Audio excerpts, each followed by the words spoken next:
Hello everybody and welcome to another episode of Curse of Mother Mystery. This is our episode 17. Wow, getting there. And we are playing the module Curse of Strahd, but it's been slightly changed, transformed, and we are playing in the setting and system of Frostmark the RPG. As always, there's a content warning of gore, gothic horror, and bad language. With me, I have a wonderful cast of players. I have Lady Lyria, the half-elf Magus, played by Julie. Good evening. Julie? I think she's dead. I'm alive. I forgot I muted myself again. I'm sorry. Hello. Hello. Good. And then we have Kelvin, the Gnome Ranger, played by Ryu. Happy to have you here. Good to be here.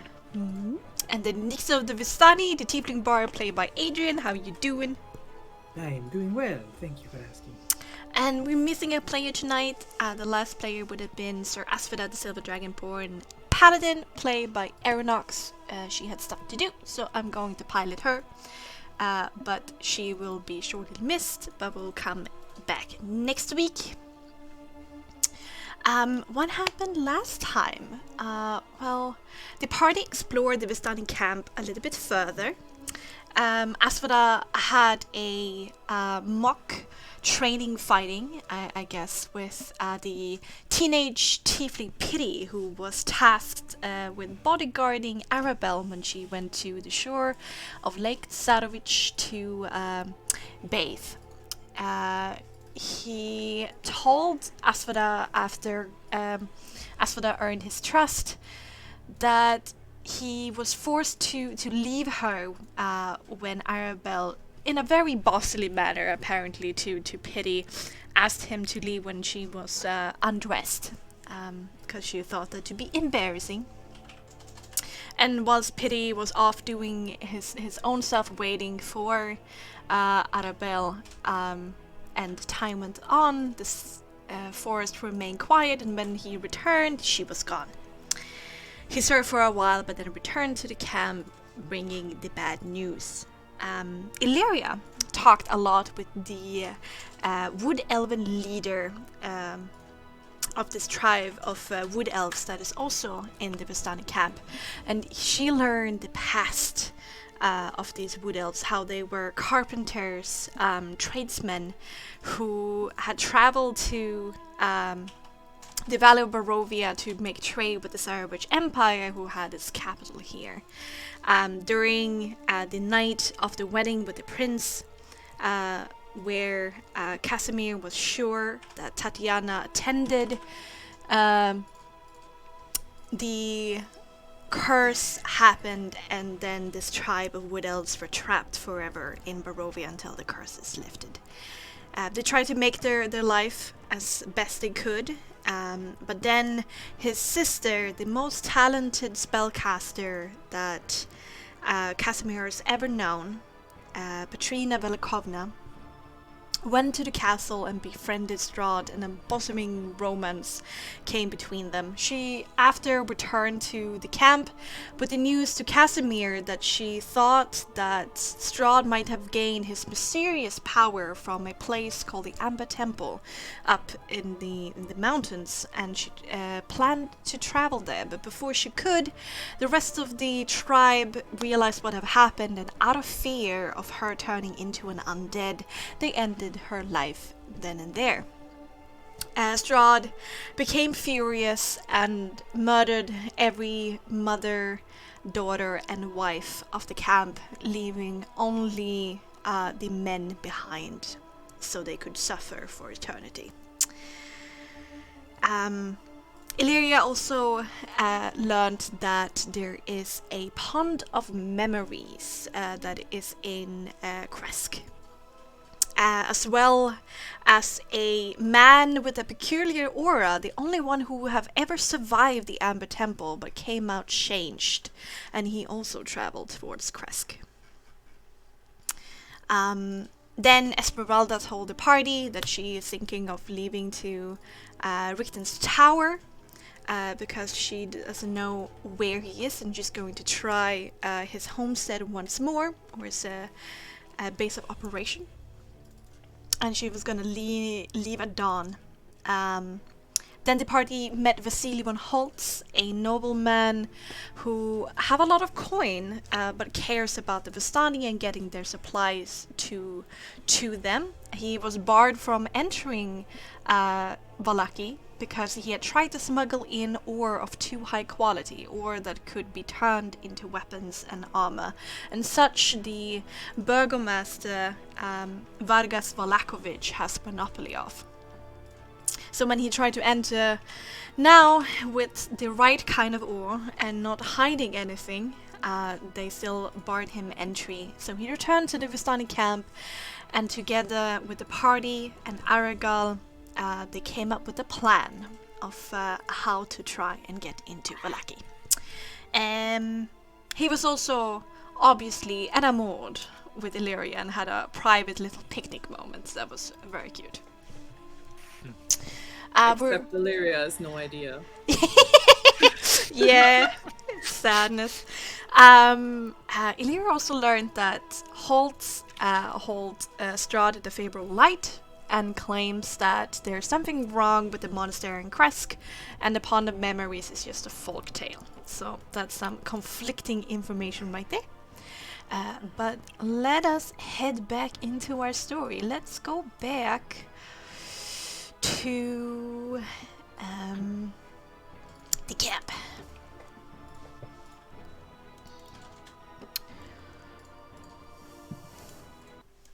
And let's change the music.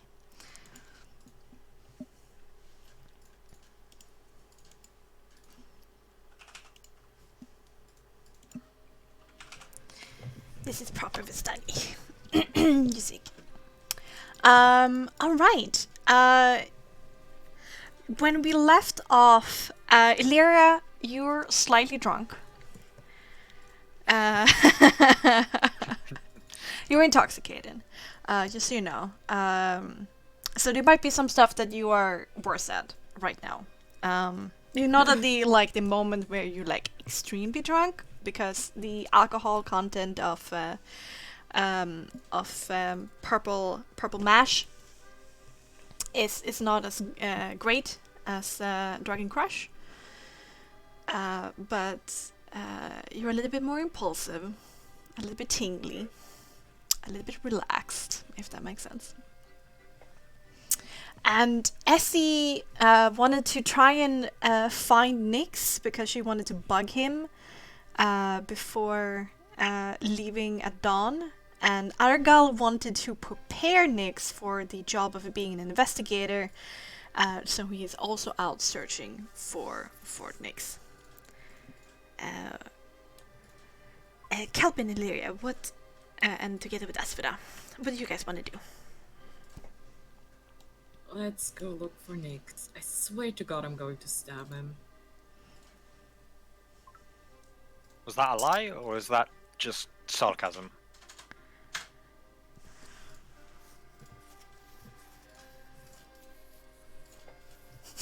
I'll take that as sarcasm then. She just Let's go sort of find him. starts to stomp off to go look for Nyx. Let's Come go now. stop him from getting stabbed. Asfida takes two words. Oh, come now. He's probably off in a wagon doing God knows what. Boreas knows what. Shagging. We can either go and get some dinner, or we can go and searching for him together.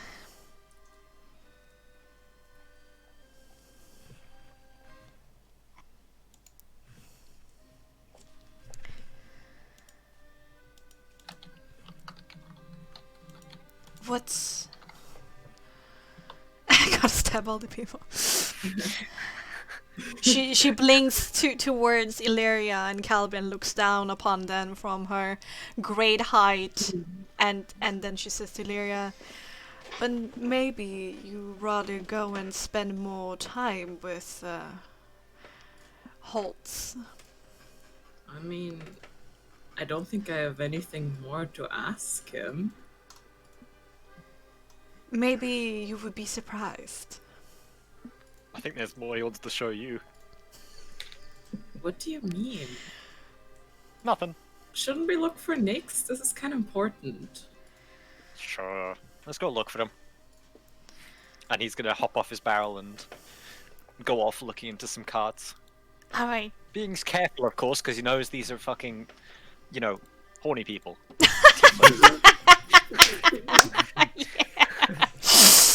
I always feel like I have the perfect emotes for every time this comes up.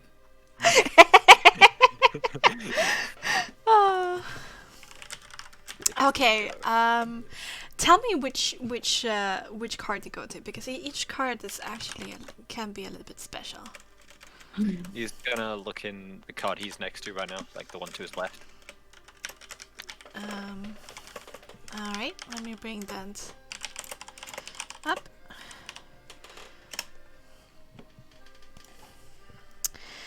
Let's see. Are you open to that one? Yeah.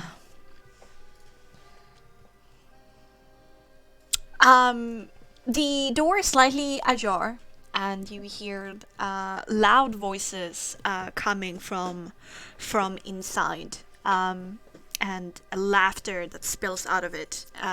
There's what seems to be three Vistani who doesn't notice you.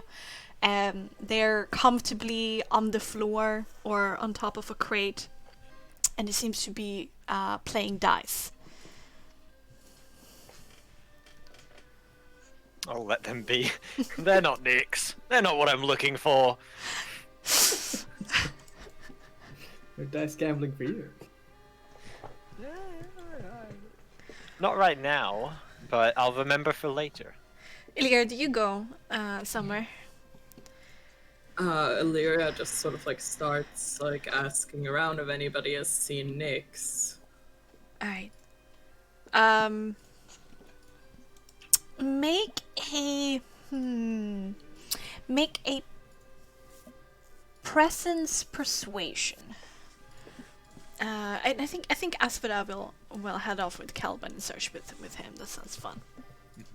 Yeah, let's go. Are you sure you Next one. should leave Illyria at Superfly?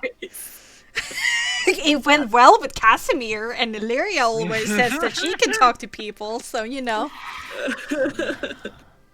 Wait, no, is this the school? No, this is a wagon you haven't seen. No, the school's further. It's fine. Yeah, this wagon is for now. The door is closed, and is like a faint sound of somebody shuffling inside. Is the cart rocking? Don't go. No, it's not rocking, and you don't hear any like sounds of that nature. He's gonna poke at it and be like, "Get that in there." You poke your head in, and I'm telling Asphyda to. oh, I'm okay. not poking my head in. She's tall. She can do it. Oh well, if the door is unlocked, I guess. She knocks quickly and opens it quite brusquely and looks in, and you can also see this like in the right angle. There is the knee-high tiefling without a shirt. Like preparing like a very nice like quilt area on the floor, lighting some candles, and he has a rose in his mouth that he's biting. And he turns around with this expectant look on his face and sees Asphyda and shrieks. This is why I didn't poke my head in. And Girl. then immediately there's a blush spreading on his cheeks. He rips the rose from his mouth, hides it behind his back, and then slams the door shut and says, "Leave!" Kelvin's just gonna laugh at Asphyda. There's also some faint wisps of perfume that came from inside. Really setting the mood. 60% of the time. 50% of the time. You should see the look on your face. Oh my. Says Asvina. Did you like what you see? God. I do not understand this like. What do you mean? The boy was in obvious Comedy. distress. That's the funny part.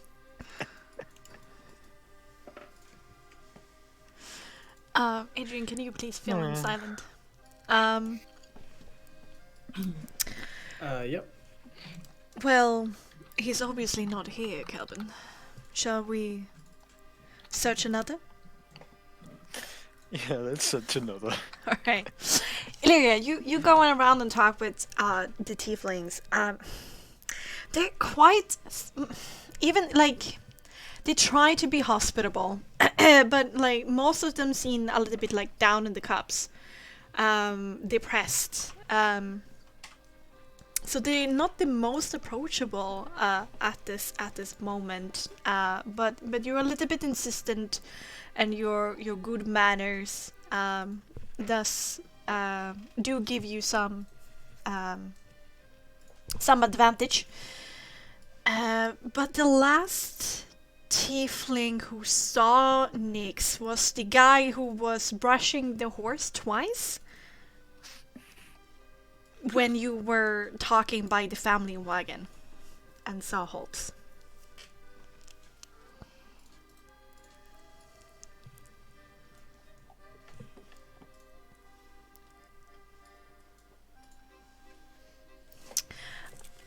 Alright. Judy? What do you do? What do you think of with this information? She's gonna out I mean, he's obviously not anywhere where we can see him, so she's just gonna start like knocking on the wagons that ask and Nick and Kelvin like Alright. Okay.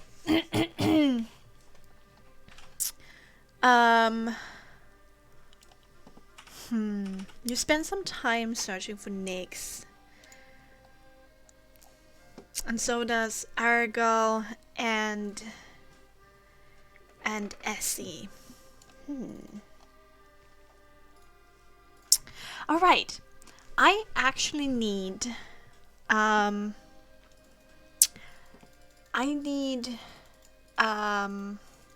Julie and Weeble.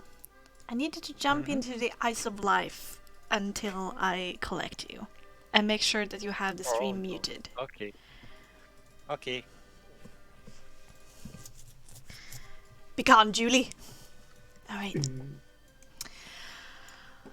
Okay.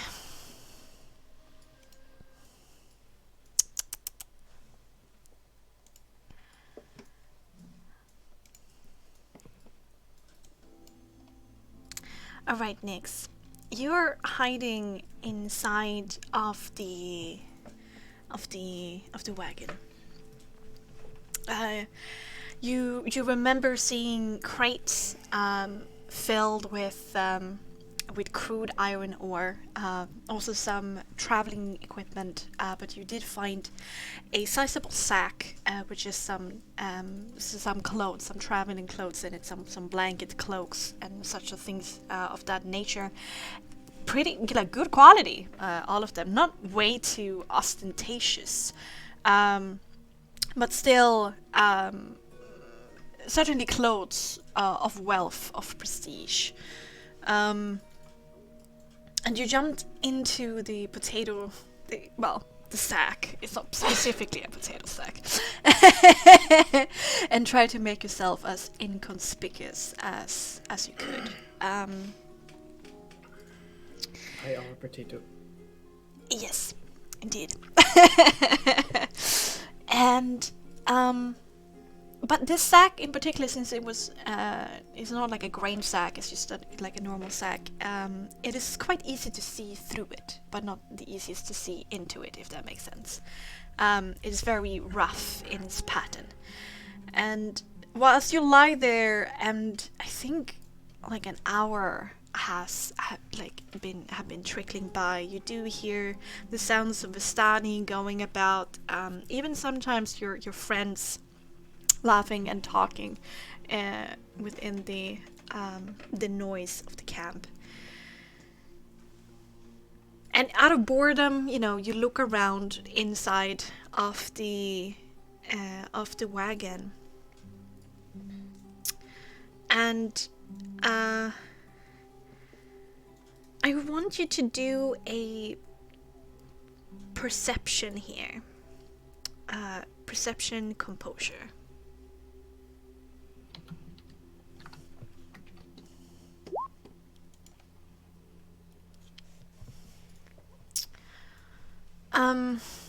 It takes a while, but slowly but surely you smell damp earth. You smell this kind of wet earth that is almost like swamp-like. It has a certain stench to it. Amongst the tang of the iron. Close by. Yes, inside of this area. Okay. I'll being as cautious as possible to not disturb or make noise, like approach very slowly. I'll do a quick investigation to like find out what the source of that earth is coming from, because Calvin would have explained about like what the swamp is like, and he's never been to them, so he's want to see if that matches the theory versus the practicality. All right, let's do an investigation check then. Investigation is Cunning. that is. Oh my god! I will use my inspiration. Oh, all right, do it.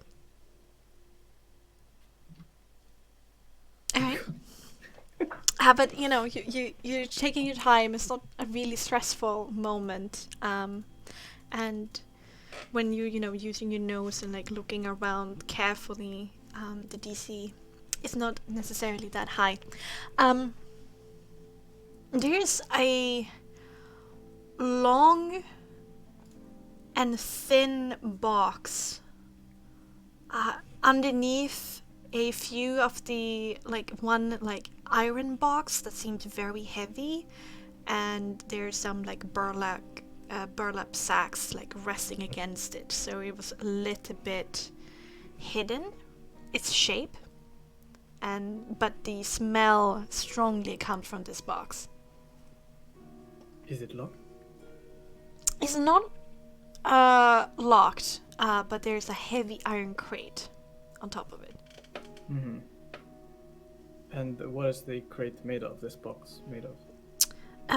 It seems to be sturdy wood, and it's in a configuration almost like a water barrel, to make sure that there's nothing coming out of it. It's not like a crude box like the iron boxes. This is sealed tight.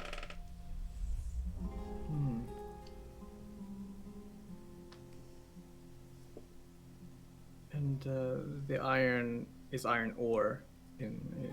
Yeah, it's basically stones of different sizes.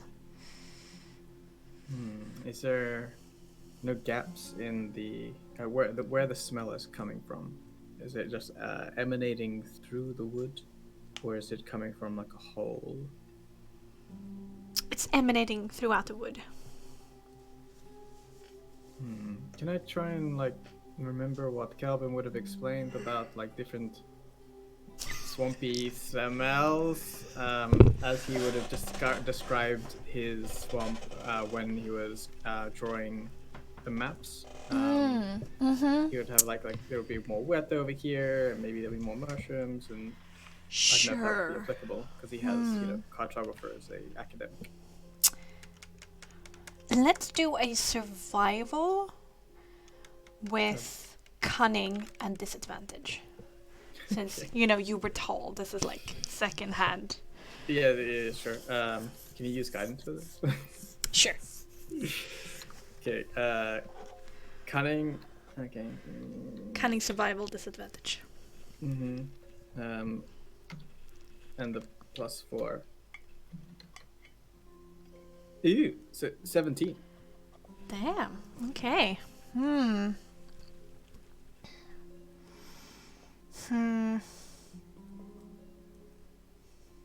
You remember hearing him talk about the wetness level of the earth, what kind of forest stands upon it, as in like its nutritional value,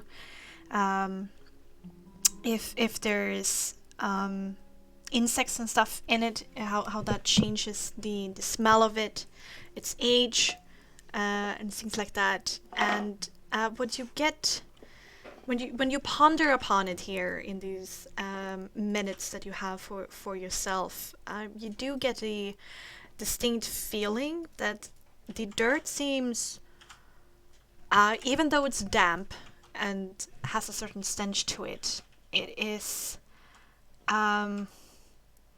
pretty clean when it comes to the presence of flora and fauna. But it has also a distinctive smell of decay.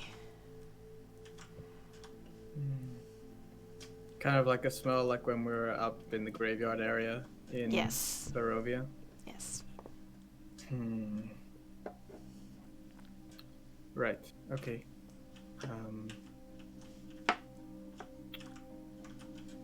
Nick's is thinking like maybe he has captured some sort of body in there, or like a vampire. He's taking it, but so he's gonna there's no breathing. He's gonna gently knock on it, like, hello. When you knock like higher up on the box, it sounds hollow. If you knock further down in the box, there's more of a dull sound. Mm-hmm. Like it's half full. Yes. Okay. He's gonna be alone for a while, but he's not very strong, so I don't know if he can move that iron box on top of it, nor does he think he wants to. But he will listen out. As he's still huddling here as a potato, he will still continue to listen out to that box if there's any movement in it. Mm-hmm. Yeah, still remain hidden. All right.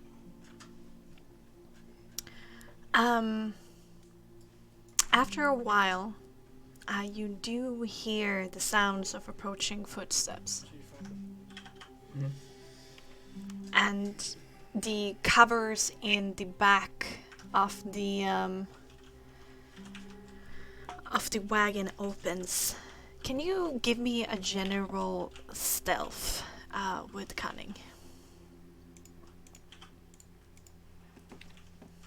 If you're still trying to hide, that is. 19. Alright.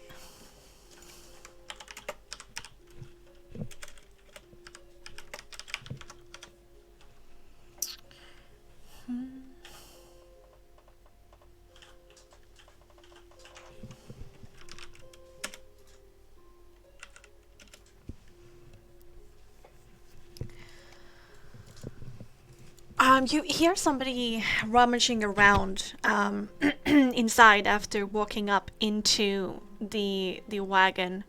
You hear it stepping up close to the sack, And through now the sack, as the person is coming closer, you do see it's Vasily von Holtz. That blonde noble man. I guess you don't know too much about him since you immediately basically went in here after just hearing what Kelvin had to say. Mm-hmm. Yeah. But you do recognize that wounded eye, brooding look, and the ashy blonde hair. Who was talking to Luvash, and he leans down very close to the sack and picks up a cloak that was discarded from the sack, and his eyes falls upon you. In my potato sack, Yes. I remain motionless as much as possible. I know that you are there.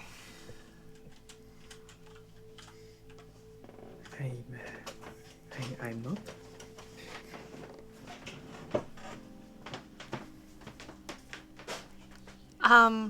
He hunches down before you and pulls down the sack to reveal your head. You're basically a body in a sack with just a head. And he leans in and says, "How long were you in here?" Long enough to know certain things that I shouldn't. Not long enough to be a risk to you. But perhaps we can be of service to each other.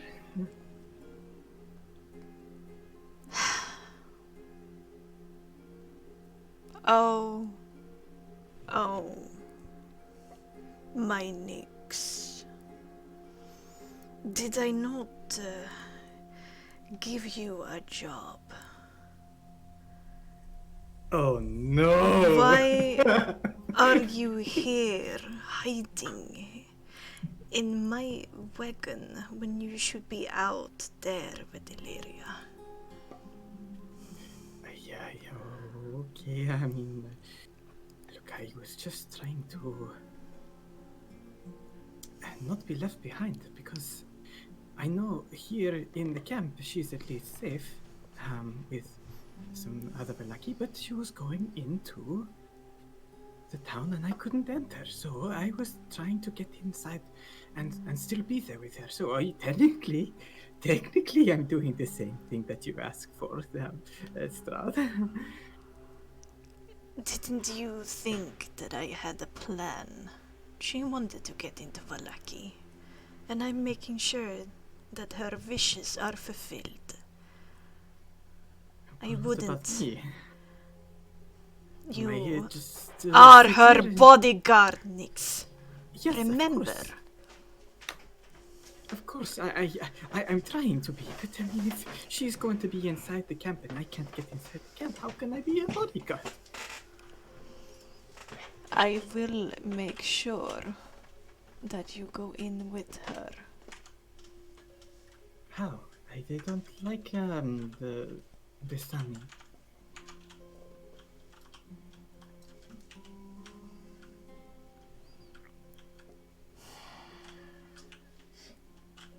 Can you make me look like someone else, or maybe temporarily? Obviously, I don't want you to change too much, but I mean, you are very strong, very powerful, and if you want me to remain by Illyria's side, at least at this point in time, it's very difficult. So, what do you suggest? You will get inside as an investigator after the study. Under the guise of searching for Arabelle, and with the bribery of wine, both of us will enter. And know that I am never far away.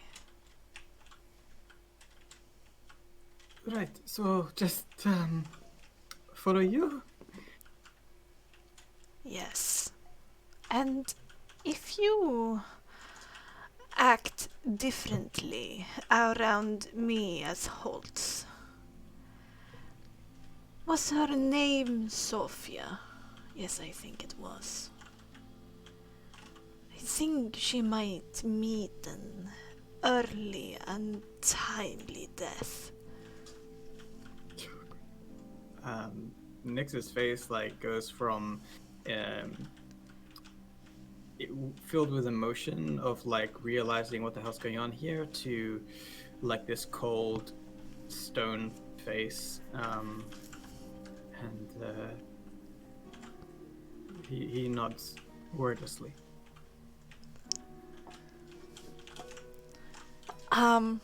He reaches forward, pats you on the shoulder, gives you a smile of a predator, and he says, "Good.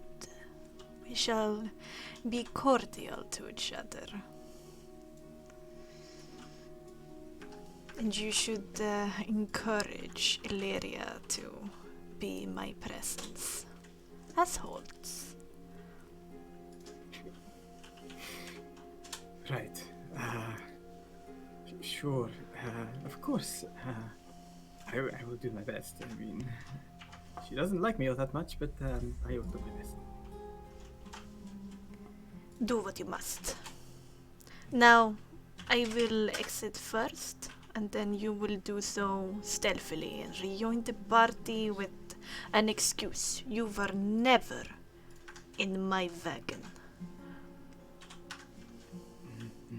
Okay. He waits for holds to leave, and he like thinks really quickly and ruffles his hair up, like mats it on the back, like does some like movements to like put a little sweat on and flush his cheeks, like pinch his cheeks or whatever. And then he's gonna to make it look like he was fooling around with someone, and he wants to stealth out of the cart towards where one of the elven huts is. What? All right, sure. Let's do. This is not really about being silent. This is more about choosing the right moment. So this is stealth cunning. Okay.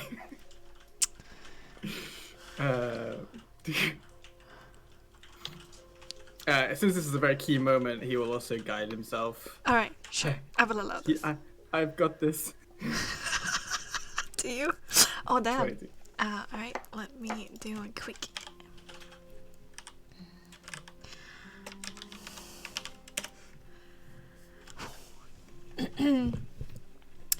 You were almost on your way out of the wagon when you thought the coast was clear, but then Avostani rounded the wagon and could have been in eyeshot, so you duck behind, look at the Avostani like with a beating heart, but the Avostani didn't seem to notice you, and you wait until it rounds the corner, and then you dart out and go down to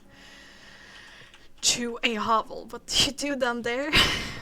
I only stayed there briefly, momentarily. I don't know if there's any sort of cloth or anything like that, like a discarded garment, or if there's like a laundry line. I don't know, but he wants to like return holding some elven underwear. All right. Sure. Let's say there's a shirt just hanging outside of one of these hovels. Shirt. Just sure. Okay. Yeah. No, there's no females among the wood elves. What, really? Yeah, it doesn't no. matter for him. Okay. Okay, yeah, just the white shirt. Some, like, yeah. Yeah. From one of the trackers who have come home, it's like just one shirt that's been slightly, sweated in and like it's being aired out. It's hanging outside one of the hovels. All right, and you take that and return to the party. As long as it looks elven, he's gonna like, have it like looped into his belt, and he's going to leave the hovel area, like walking very proudly, like in full view of people, like with a big smile on his face and ruffled hair and rosy cheeks. Okay. All right, perfect. Okay, let's bring the other people in and change the music. Okay. Surprise. Oh.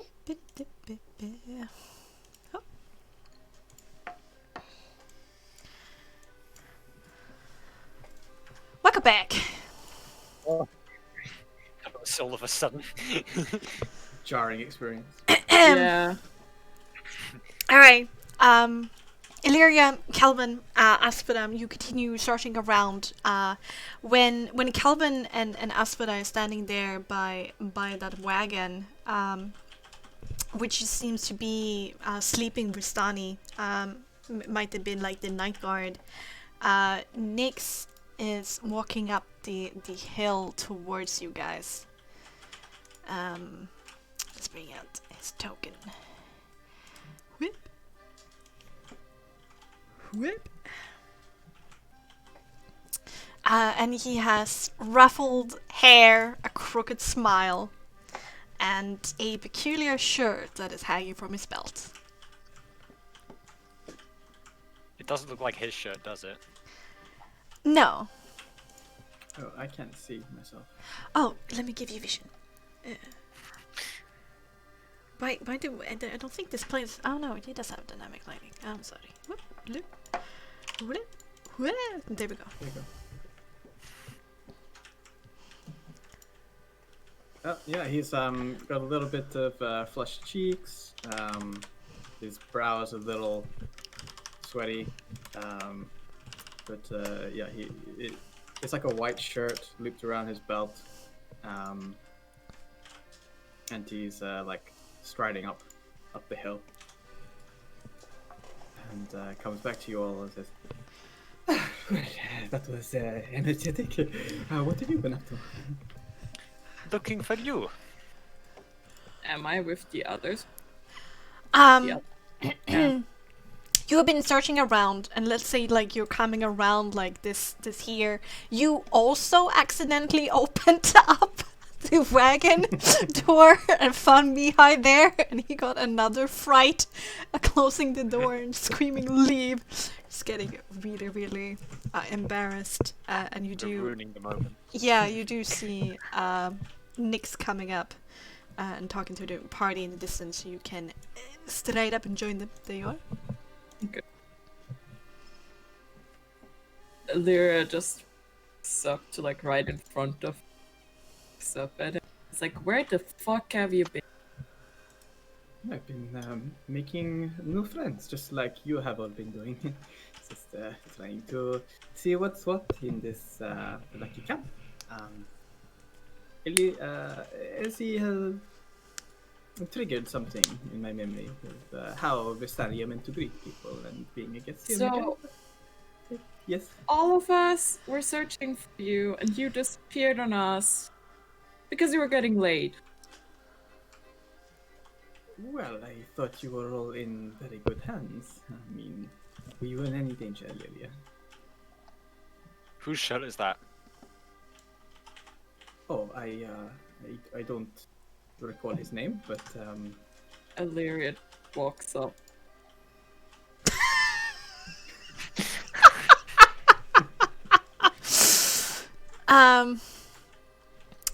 By then, Essie also comes around from the other direction, and sees Nixon and rushes up towards him, immediately brings him into like a headlock, and ruffles his hair. Really? One of them? One of the stiffs? Really? well, come on, Lilia. I mean, Essie, I was curious. Well, Don't tell me you've never looked at an elf and thought, I wonder what they taste like. alright, it's very curious. But they're a little bit too... dead fish. They're just like dead fish. How could you have any fun with it? How was it for you? Let's just say it was educational. I've never been with an elf or any other elven-natured person, so I was just doing some research, I guess you could say.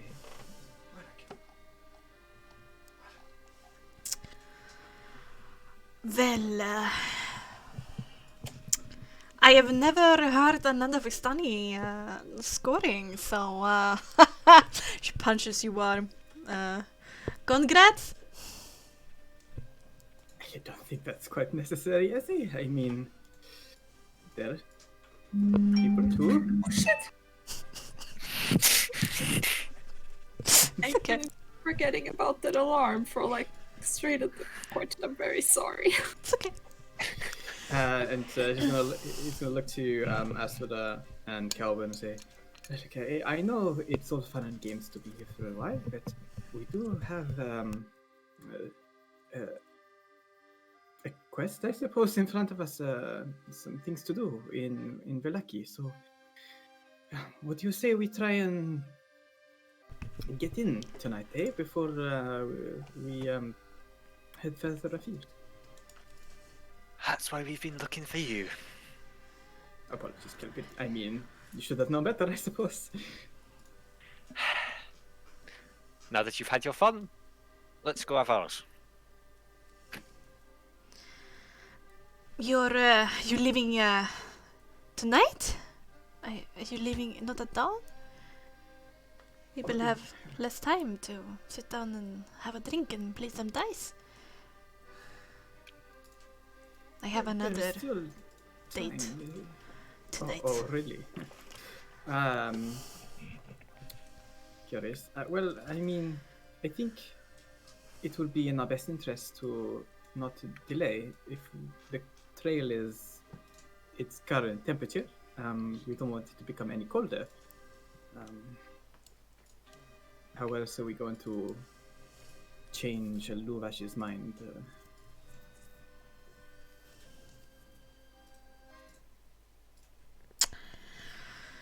Alright, well, you go off and have fun talking to Arigal about setting that up, and, well, she brings you in for a tight hug, then leans away, fixes your pompadour slightly, that was, ruffled, and she says with a small smile, if we don't see each other Can tonight? I whisper something as we go in for a hug into her ear? Yeah, sure. Do you wanna write that to me as a whisper, or? Yeah. All right, okay. In Roll20? Discord? Discord. Yeah.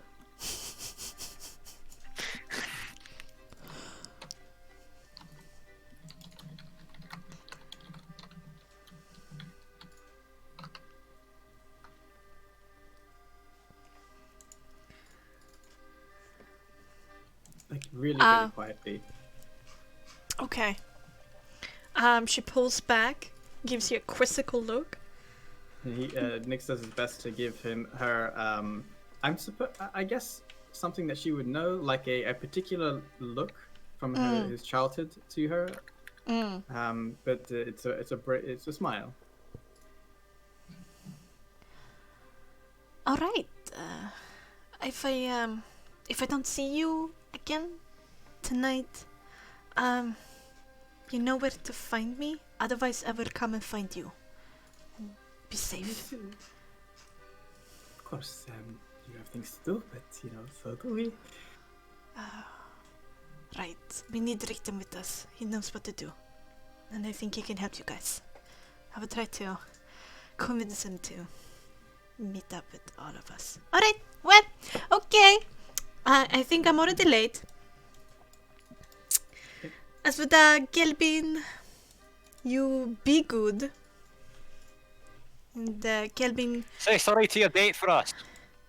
is it that bad? Just from somewhere off, like at the other end of the camp. Twice!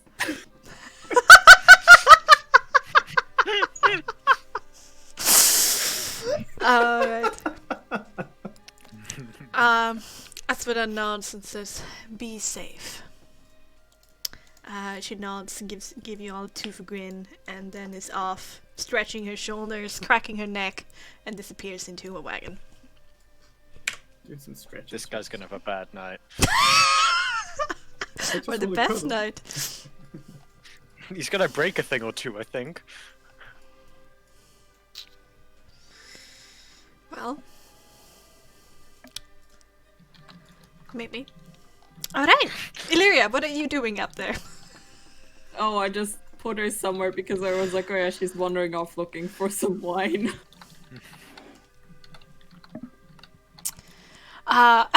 More wine? Okay, damn.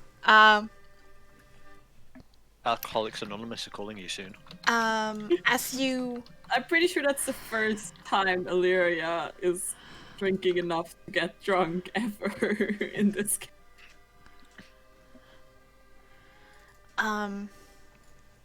as you walk up there and you see Holtz and Arigal, they do have like a pitcher standing on one of these empty wine boxes to goblet in their hands. They see you approach, and Holtz turns with a smile on his lips. Oh, we seem to be bumping into each other quite often. Do you want a glass? Please. All right. Let me go and fetch that for you. I still think that. Arigal, when are you going to go and talk to Nyx? Well, yes. Have Nyx been found, Lady Lyria? He was getting late. That was it. That's why he disappeared. Oh. That's why we all went out searching. Well, you know how he can be, disappearing on people, but I will give him a scolding for you, Lady Lyria. Can you point the way to me, please? She just... Alright. I shall leave you. Gives a small bow. Heads off.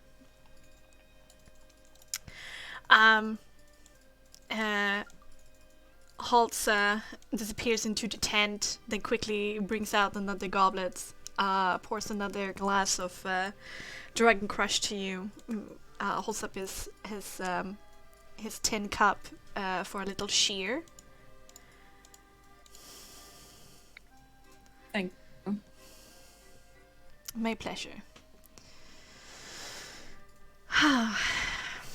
Wine is one of the pleasures of life, is it not? I guess so.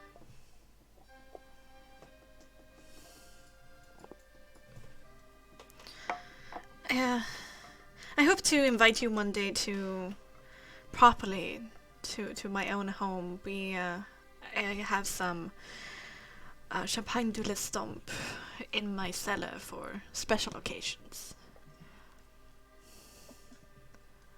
That sounds lovely. Alright. You have a little shitty chat over the drink.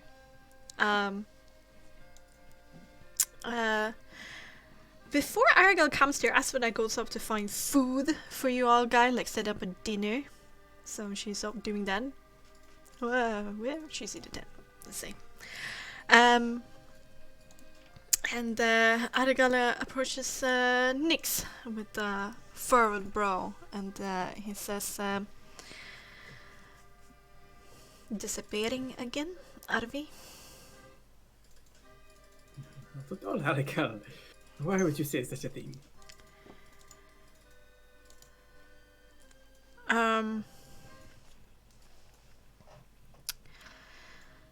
In this circumstance, it's okay.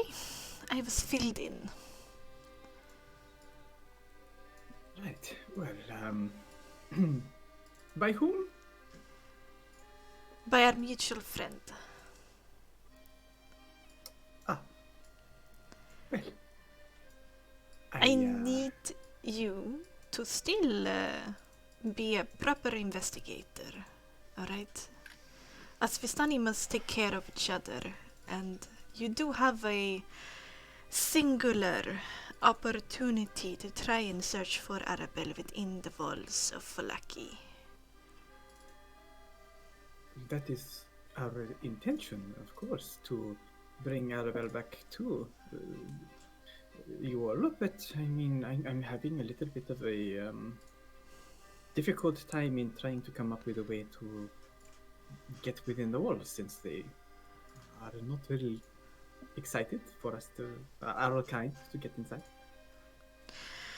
Well, the plan is to put political pressure on the burgomaster. A missing child is a serious offense, and then bribe him with our last stores of Dragon Crush. Are they that desperate for no wine?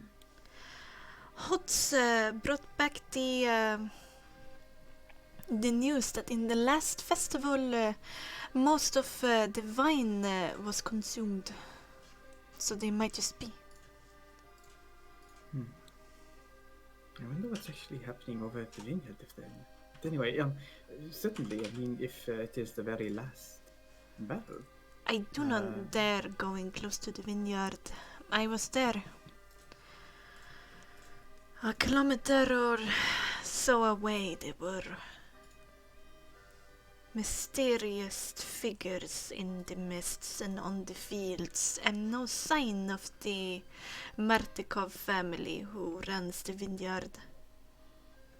I would be very careful. Right. Well, I mean, it just so happens I have a Kelvin who is very sneaky, but good to know, Arigal. I shall make sure to inform my friends that it is not exactly easy breezy to find out what's what.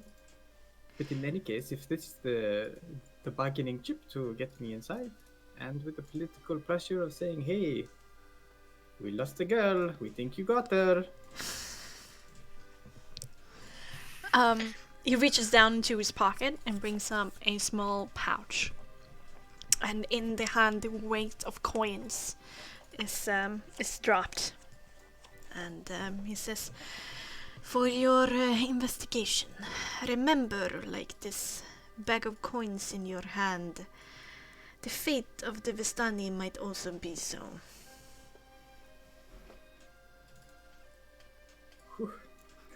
No pressure. Sure, of course. You can count on me. I may disappear occasionally, but I always come back. I sure hope so, that you have changed, Nix. 'Cause we need something more from you now. Something more than that careless youth that you have been. It's time to step up. Be a proper Vistani. And then maybe you will find your proper place among us. One thing then, Arigal. Since I have this very interesting reputation amongst you, should we all come through for you? We have a journey ahead of us still. I expect to be compensated for all of us, not just me actually. In fact, explicitly not me. I expect the rest of them to be fully compensated, and to the best of your abilities.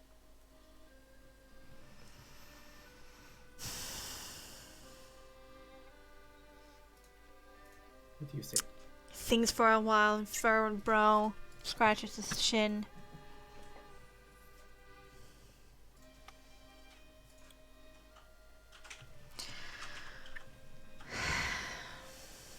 Do you want to roll? No, he says in the end, with a heavy sigh, well, much is at stake, so you might be right. Come with me.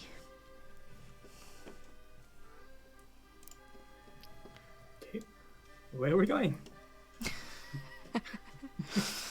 Let's see, let's find the right wagon.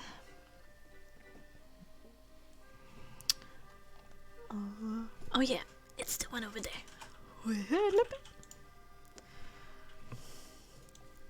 Here, Esmeralda. Yeah, there are some peculiar sounds coming from this wagon now. I don't think you'll hear Esmeralda, I think you'll hear the guy. Yeah, it's more the guy. Does it Yeah, go that way? Oh my god! Oh.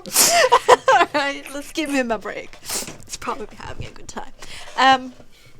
Still, I think you'll be a bit scared. that can also be exciting. True. Scared and aroused.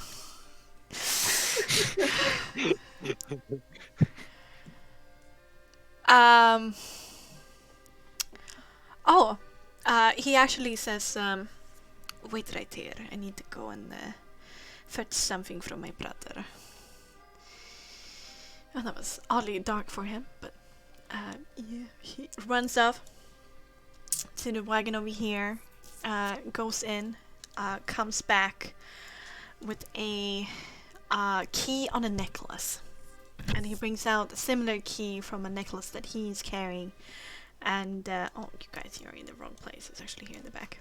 Well, and he opens 2 locks with it and opens up the door. Inside, there is chests and boxes and smaller, finely crafted boxes on top of it. There seems to be some kind of storage, but with 2 locks. And he turns to you and says, choose one. Just point and it will be yours. Let fate decide what you get. What, I want your trash? What is this? No.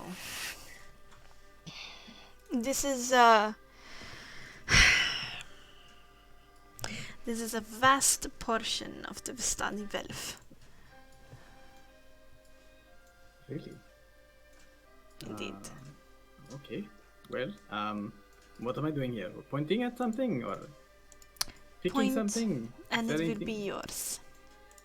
Right, it just like takes a look inside Gonna the do a random storage. roll.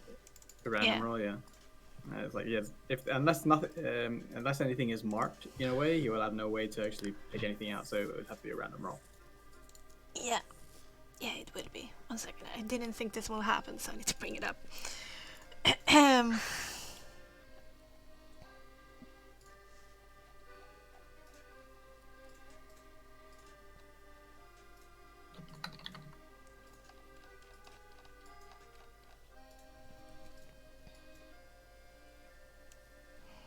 Alright, first I need you to do, let's see, 1, 2, 3, 4, a 1d5. A 3. A 3. Perfectly even. Perfectly balanced. Well, a 2.5 would be in the middle. It's the medium. True.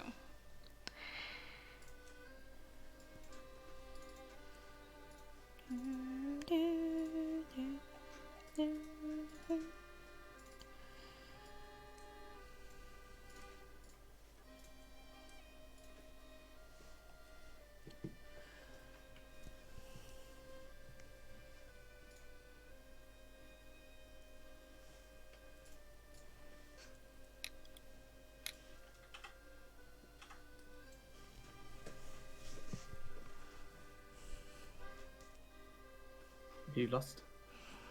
No, I didn't prepare these tables that well, so just a second. Okay.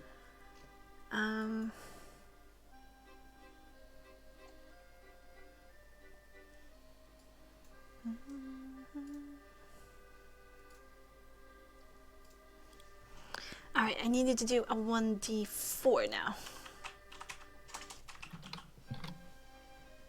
2. 2.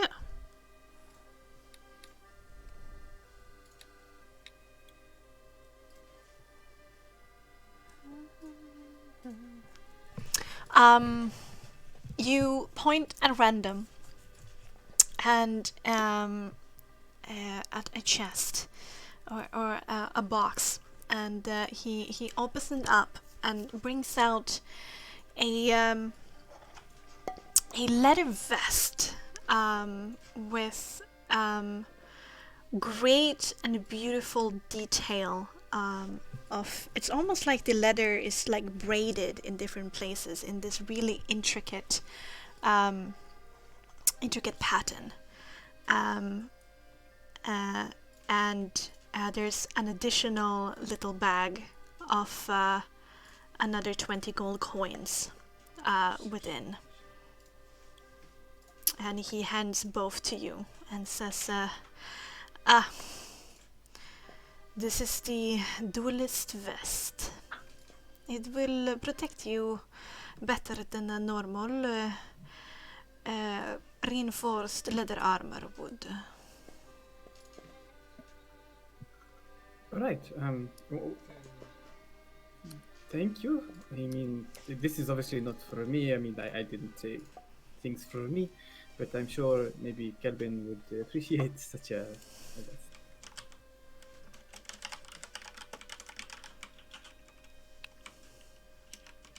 Thank you, and I'm sure this will help us get the job done.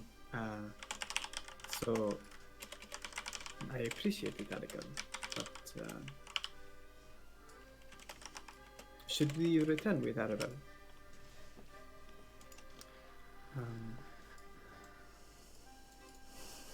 This is Okay. small gift to make sure that maybe you will. Right. And maybe if you return with Arabelle alive, you can point again. This is not just for as a sign of gratitude. This is to make sure that you survive for the bigger picture. All three of you. Of course. You can't really get what you want if we're all dead now, so quite the smart decision on your behalf to invest in us. Do not prove me wrong. For the love of the Vistani. And for me, Arigal, if I come through for you all, this idea of Nyx not being dependable, you do your best to try and clear my name, yes? He gives you a piercing gaze, and he says, "We shall see about that. Depends on how you do. Now remember that you're acting in official capacity to the Valakians as well. Be careful. I've heard that things are tense inside of the walls." Right. Thank you, Arigal. Now go We'll and be have on our way dinner. soon. Okay. And he will fold up the leather armor.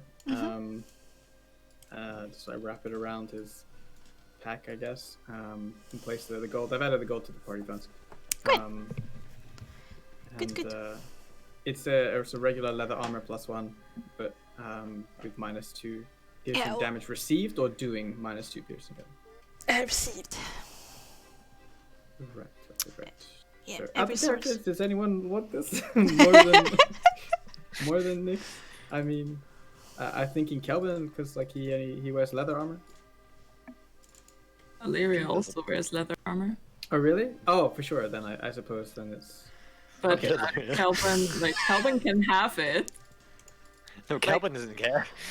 I don't. Illyria's AC isn't insane enough as is. it's pretty high. But that means yeah. we need to speak even more insane. You're the one in the fucking front. Yeah, exactly so. But if it's for Illyria, then I want a roleplay aspect rather than just hand it out. All right. Aspida and Calvin talks with a few Vistani.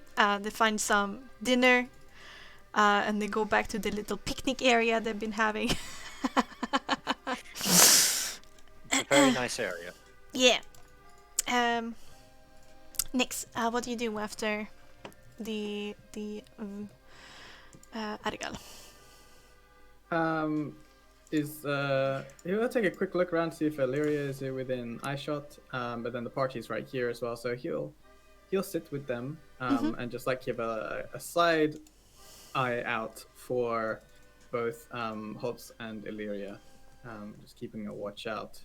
Not really paying attention to Kelvin or Asphodel as they talk or whatever, but mostly watching and like having small bites to eat, responding monosyllabically. Wow. Fancy word. As Nyx comes back to the party, Holtz chats a bit more with Illyria. Then he turns to her and says, "I'm sorry. I think I'm keeping you from your friends. It was lovely sharing a drink with you." Is a very word. I do have some business before bed. I need to go and discuss the purchase of the wine from Aragad and Luvash a little bit further. Would it be acceptable to you if I would hand you over to your friends for now? Of course. Alright. We shall meet again soon, I hope. Maybe we'll bump into each other again. And he leaves with a bow.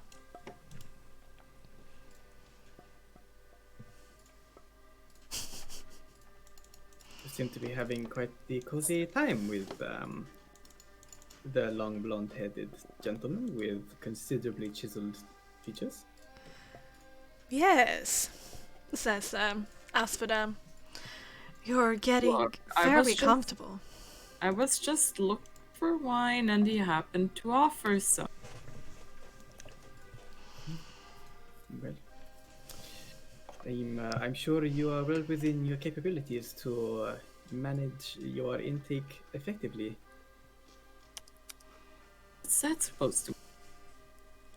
That's nothing. I mean, you are enjoying yourself in the Vestalian camp, I hope. I am. It's good to I hear. think it's more the wine. Location. At least I can get some. So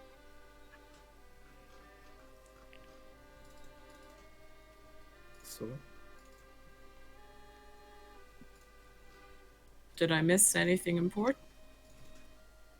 well, I've been thinking. I mean, it is getting dark, and since you seem to be having such a wonderful time with the blonde-haired man, Aragal let me know that we should continue our investigations, and I have a plan to, or at least they have a plan to get me through the walls under a more official capacity. And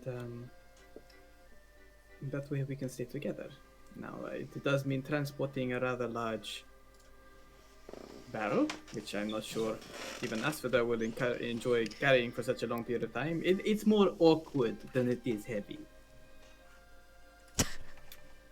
as they say. And maybe you can perhaps request of your newfound friend, Deliria, that we procure his wagon on the way back to Valaki, or at least ride alongside him. But do you think you would be okay with it? Or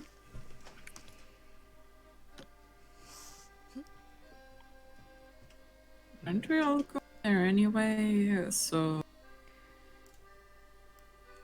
I'm sure it would be fine. Don't want to put you out. I mean, if you feel like it might bother him, but I don't know. I've seen that look in his eye. I know what he wants of you. What are you on about? Nothing. I mean, just be safe, eh? I'll be nearby if you need help.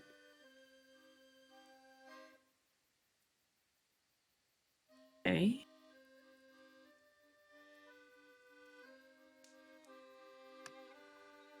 But you would have to ask him, of course. I don't know if he will immediately accept, but I'm sure you can. Well, he's Put on a busy charm. right now, but maybe I later. Of course, have a bite to eat. It's Asphod's doing, so I'm sure it's got to be tasty.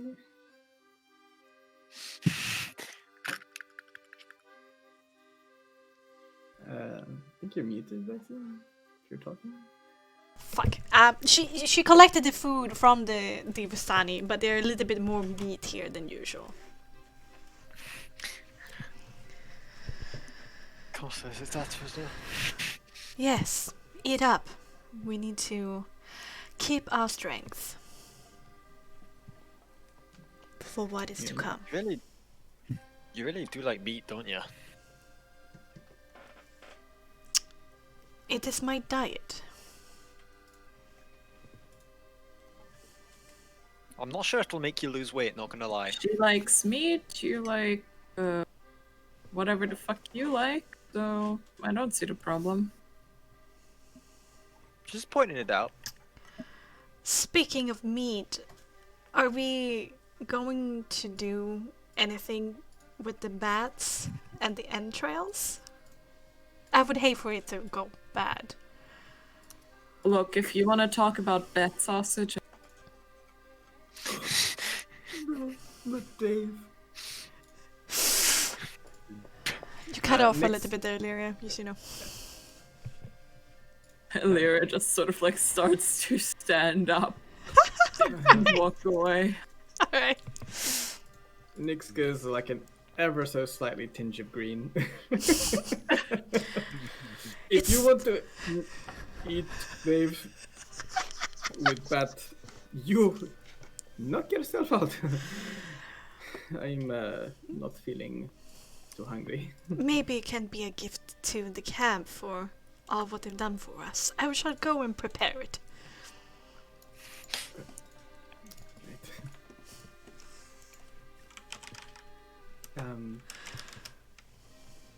Okay. Kevin, you can join her if you want to. Otherwise, you can save it. Like I'm putting Asphoda a little bit here, in the back seat. So strategically. Strategically, yes.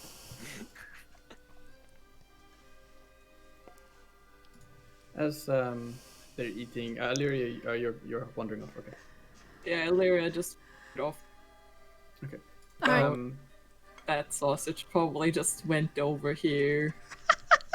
Alright, leaning against the Calvin's barrel. fine. He's heard. Yeah, just leaning against the barrels. That's great. So Nyx will turn to Calvin, just like picking on some husks of bread or whatever, and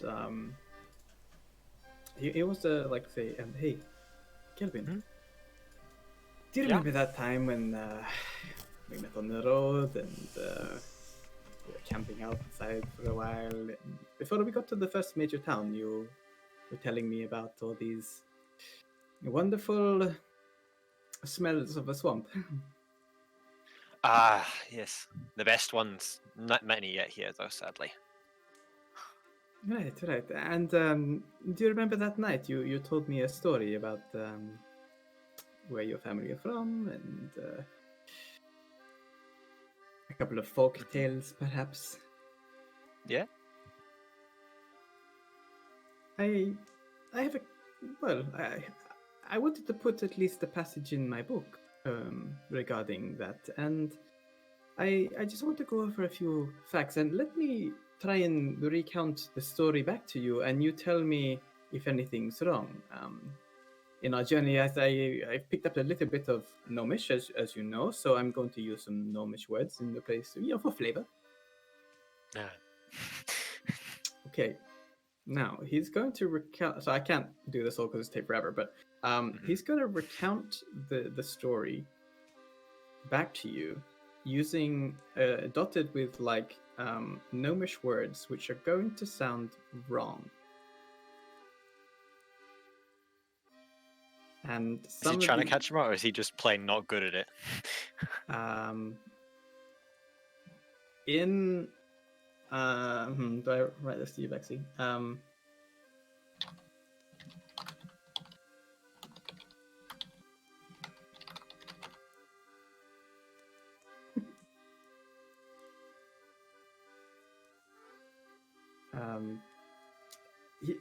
He he's gonna write these recite these folktale stories, and at key moments he will say something in Gnomish, which is gonna sound wrong to you. Of which that word is going to be dirt.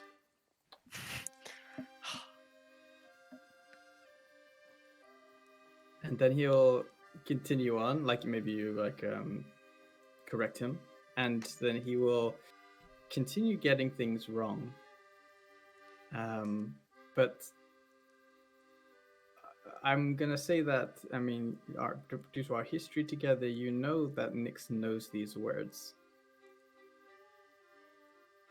in Gnomish.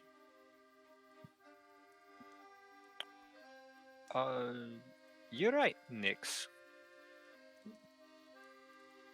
Of course. You're muted, Bexxy, again. I don't know if you've been saying anything, but Gosh darn it, I was drinking water. I was saying, first of all, we can put Julian in a corner for a second, or you can like send this as a whisper to both him and me for these specific words. I can go in the corner. It's fine. Julie, get in the corner now. Get in the shit corner. Look, I get that I'm the worst player in the party, but No. Shut up. just History. drag me back here. You need me. Alright, yeah, I think for simplicity's sake, so there's nothing spelled, but it won't be as long this time, so. It's not spilling the Okay. beans. Because I can envision this scene going like really cool if it was actually like Alright. scripted out. But as he's going through this folktale story, getting the words wrong, almost on purpose. Right. You correct Nyx, and Nyx nods, and he says, the same thing wrong again, and you ask, is anything wrong? And he looks at you in a way, Calvin. That seems to be, I don't know if you need to do rolls for this, but it's kind of like an odd look, like expecting you to understand something that he's not saying. Nyx, you make a presence persuasion and Calvin an empathy composure. Ah, yes. Empathy.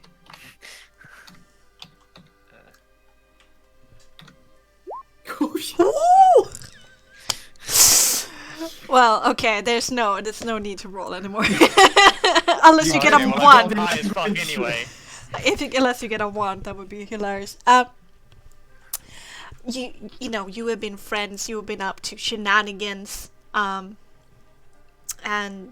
you intimately, well, it sounded a little bit, but from the time you spent together, yes, platonically, you do realize this look of, The wiggle of the eyebrows. yeah, like pay attention, something is happening, listen to me, be in my game.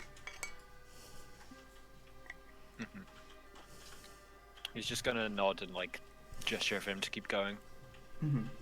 So what are the words? The words are, I'm gonna fuck up. What are the words? So What are the words, man? What do they mean? He's doing this as like if I had known I was going to do this, I'd prepare it better. But on the spot, that Alright. I prefer to like third party narrate.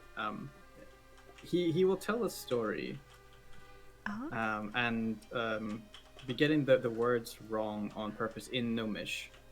As you catch on, he starts talking about I don't know, a girl rushing through the forest, and there's like a mushroom house, and it's like this story that you told him, but he's purposely getting gnomish words wrong on purpose, and he starts, as you obviously catch on with his way of doing things, he uses those gnomish words that are incorrect in a string like a code, like he's trying to tell you a coded message. And what is that coded message? Coded message? Yes. So there'll be a little more like nouns. It'll be like dirt, undead, nearby, danger,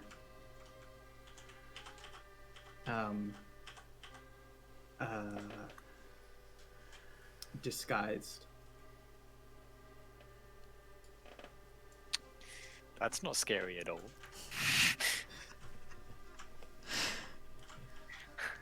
Oh no. I don't like the sound of this. And like you'll end the story and be like, so is it something? It goes something like that. That's almost exactly as I remember saying it to you, yeah. Right? Yes. Oh well. I mean, thank you, Kelvin. I'm sure I got it a little wrong along the way, but Gnomish is always a little bit tricky to begin with. You've always had some trouble with Gnomish, haven't you? I like to think you're helping out. Where I'd it like is to think possible. I am as well. But I hope you at least recognize the reason why I'm telling you this story for my book, obviously. And he's gonna nod like quite a few times to be like, yeah, definitely. Right. Okay. Well, thank you. Maybe yes, we can bring Yeah. Julie back in. Thank you for your patience. But I'm back. Make sure to unmute yourself if you're muted. Okay, perfect. Not. Should probably. So you're just off there drinking on your own lonesome? She might have maybe wandered around a bit more, but basically, yeah.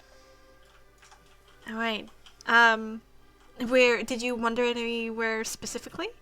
Or just around the camp? Actually, maybe like to the edge.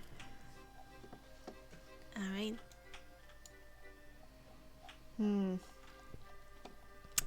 Walking past there, you do see that there are now two Vistani guards outside of Holtzwagen.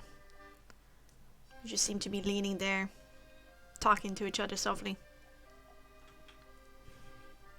Any of my business. No. As you look out on the hill, down on the other side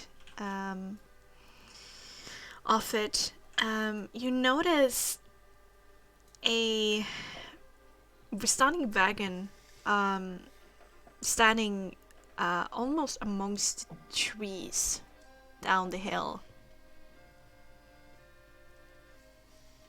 in darkness. It was hard to see, but just standing there and looking out. Have I seen that before? No, it's not like it's completely impossible to see it, but it's slightly hidden by the foliage and the shadows. But just standing there and looking out, you spotted it.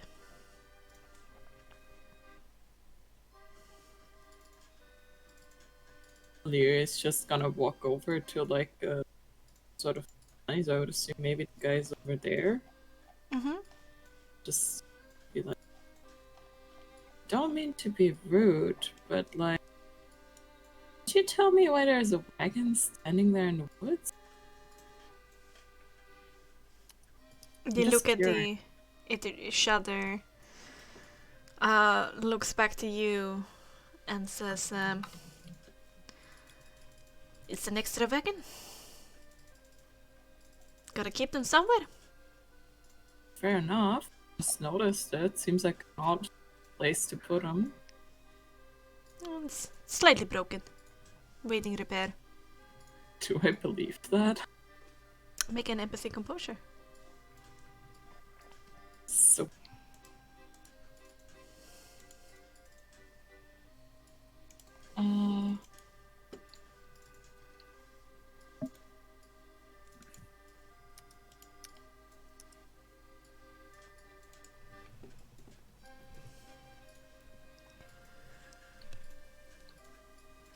was trying to whisper to Stan. Yeah.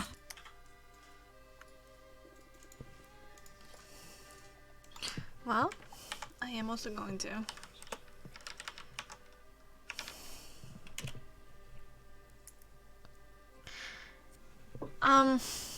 Seem a little bit rough around the edges. These Vistani seems to be specifically more for security rather than like carpentry or being merchants or some kind of crafters like most of the people that you met in the Seer Pool camp.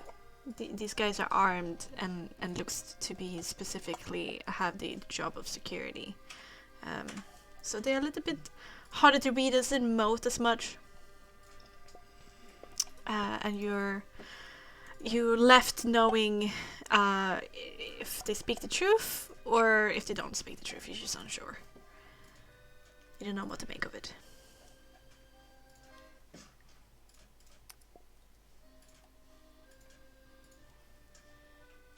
Oh, she's just.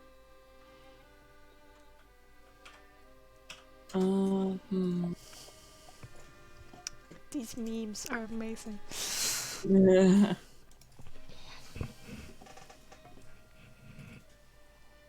Alright. You're standing there, looking out. Yeah, wait a little. Contemplate, like, if that's actually, like, why the fuck did you put it there? Alright, we're just looking from afar. Oh, yeah. Okay. Actually, you guys aren't me. What did you say? You're breaking up a little bit. You know what? Uh-huh. She's like, she's always curious. She's a bit, she's just gonna walk over there and try to see if anybody's there.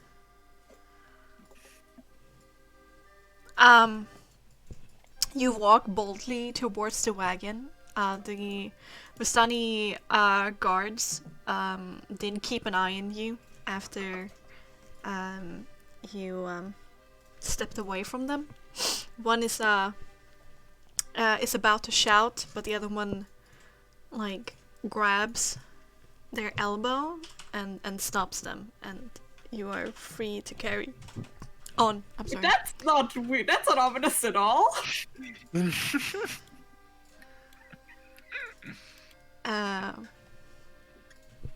And you reach the tree line. And When Illyria is out of like eye shot from Nyx will Ah. like stand up and look at Calvin and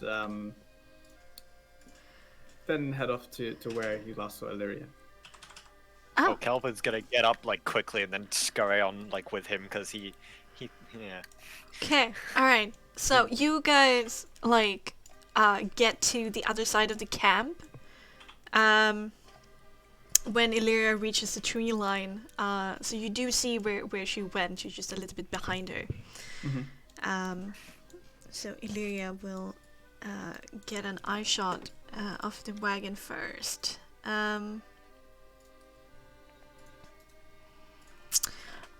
It's a sturdier wagon. Let's make an investigation check here. First of all. Oh.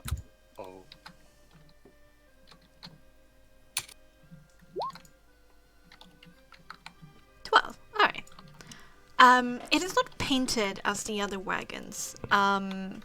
The wheels are not broken, and you don't really see any like damage on the hull. But then again, you're not a carpenter or like a wagon expert, so it's you don't really know if it's actually broken, if it has some problems. But what you do notice is that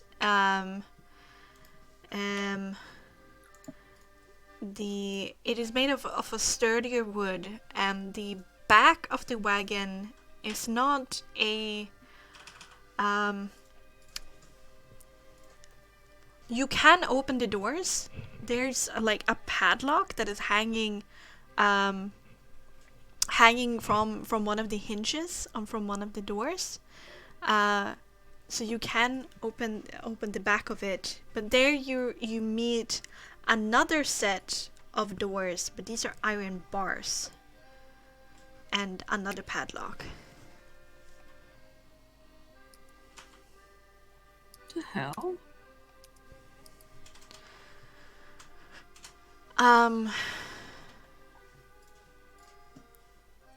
There's a smell inside of the wagon where you're standing, of like humors of the humanoid body and scratch marks, and there are scratch marks on the padlock and on the iron bars. And as you stand there and like look in with the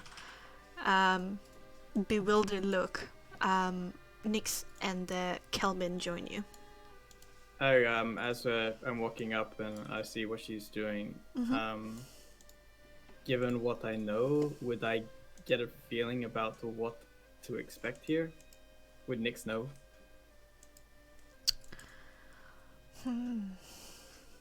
Yeah, I don't think Madame Eva could have like kept something like. You weren't completely sure because you haven't seen it like up in your face. But there were whispers and talks enough around camp that this is probably a prison wagon. That the Vistani used to bring people in. Nyx will call out to Illyria, like maybe, I don't know, 20 meters away or something, and say, Illyria, inquisitive as you might be, I do not think that you want to stand there right now. I think you need to come away, and you need to join us. If you would, it's okay. I mean, is there any, like... There isn't, like, any immediate danger or anything as far as I can tell, right? So Nyx wants to communicate this with a certain presence. God, oh fuck, oh god, oh fuck, oh god, oh fuck. Alright, you do sense like palpable anxiousness coming out of like waves from Nyx.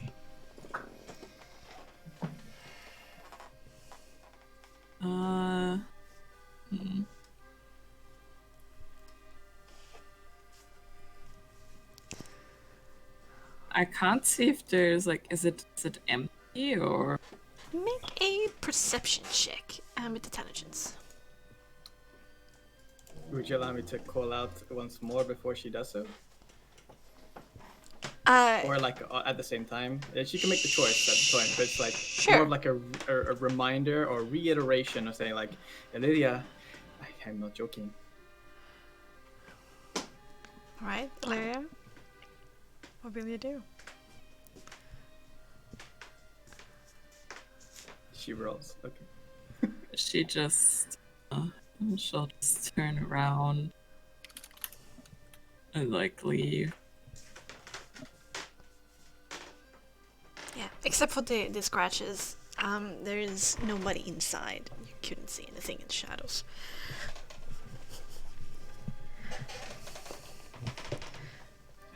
As Illyria comes closer, like Nyx will like take off the leather armor that's like wrapped around his pouch and say, "Oh, I appreciate it, Illyria. I have something for you. It's well, from the Vistani actually. They recognize well that you are a guest here, and you have caught the eye of several here. What being you, and fumbles with the words a little bit. Says, but in any way, yeah, this is for you. And he will present her the duelist vest. Illyria will like take it, look at it, and to say thank you. Oh, you're welcome. I mean, this is is from the Vistani, and I hope that it fits you for sure. It doesn't chafe in any wrong places, but it will serve you well. I've seen others like it, but haven't seen these for quite a long time. So I'm sure it will protect you when you're up on the front lines doing the things that you do well. But shall we go back to camp and try it on? Only after you tell me what this is. The cart? There's nothing worthwhile seeing in there. Maybe some bad remains of or someone defecated in the cart when they were locked up. Really, it shouldn't be anything of note here.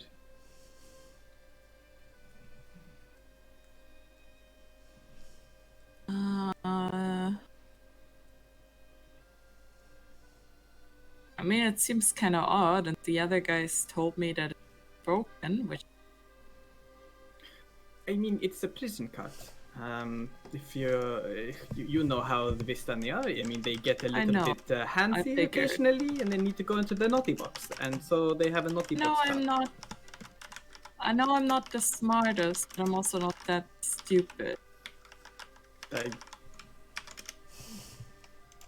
I'm sure. I've seen this before. We have one in the Tsepul camp. It's a little off to the side, so you get put into the naughty box, and you think about what you've done, you pee yourself a little, you forgive yourself eventually, and then you come back and have some more drinks. So occasionally we do need to lock people away, just, because once you've had a little bit too much wine, especially the shit that they have here, I'm sure they get a little bit rowdy. So sure, whatever. You don't want to have a rowdy guy pissing himself near your camp. It just makes everything smell bad. She's not buying that at all. Alright. Well, will you challenge? Or will you remain quiet? Just... Yeah, sure, I believe you. Anyway, are you done with whatever you were doing? We were just having something to eat and going over a story that Kelvin once told me. Mm-hmm. What about Asphoda? Please tell me. So. I haven't seen Asphoda. God, I guess we need to go find her, but she couldn't have got far. I mean, she's freaking 3 meters tall. You can't really lose her, so... No. But in any case, let's go back, and he will gesture to Illyria to... Illyria sort of like look back at this again. Just... You cut off there. What did you say? Oh, Illyria will like turn around, have a look at the wagon again, and then... Okay. You need to check your sensitivity, I think. yeah, you're cutting out, Julie. Sorry. No worries. We want to hear you, so that's why we're so concerned. I'm not sure anybody wants to hear me, but I appreciate it.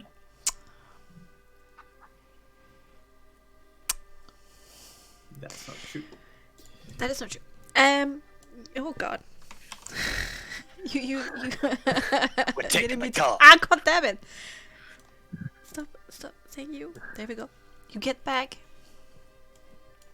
to the middle of camp. Somebody have cleaned up your mess, and as you stand there outside of the tent flap, you do have a vision over to Asphoda, and like all people have like escaped this area now because Asphoda is elbow deep in blood and meat as she's making bats sausages over there.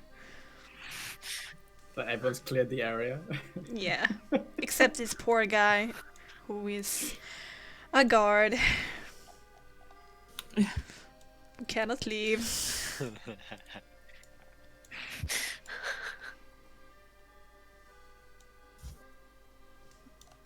Okay. Yeah.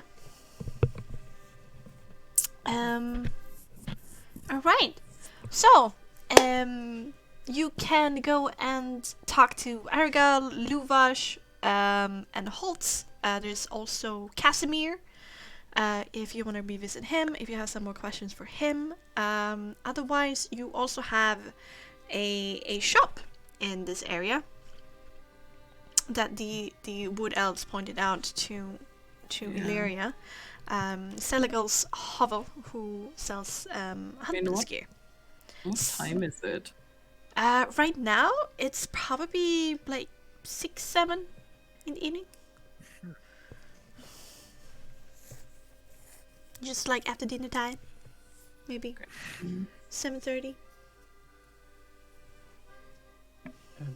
Illyria, before it gets too dark, perhaps you ought to talk to Holtz to see if we can travel with him tomorrow morning. Oh, I can see if he's busy right now. And he'll catch her hand as she walks away and say, like, it's important. I think he will really help. And cast guidance.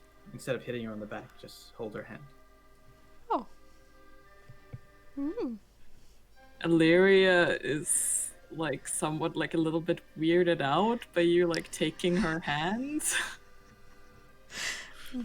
Not like in a overly dramatic way, but more like he's not like slapping you on the back this time. It's more like catching your hand as you're walking, just like Bye. briefly.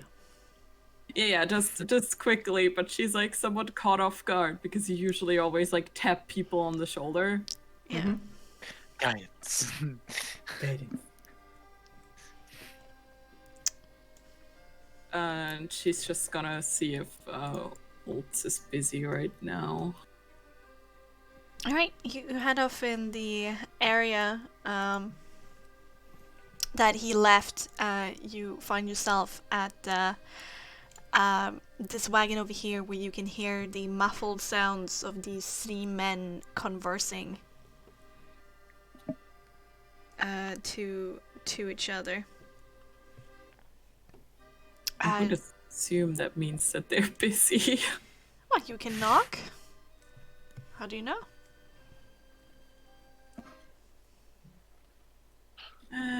I mean, I guess Nyx did tell her to like go talk to him. So she's just sort of like knocking. It's like, sorry to bother you again.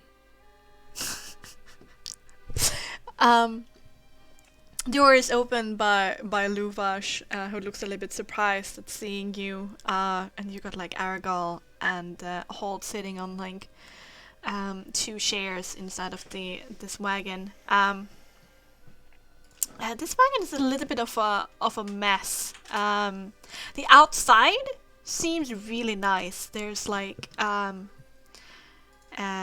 drapes of golden silk hanging in the windows, and the wheels have gold sun-shaped hubcaps, which is like the metal of the wagon wheel. And an iron chimney pipe protrudes from the roof.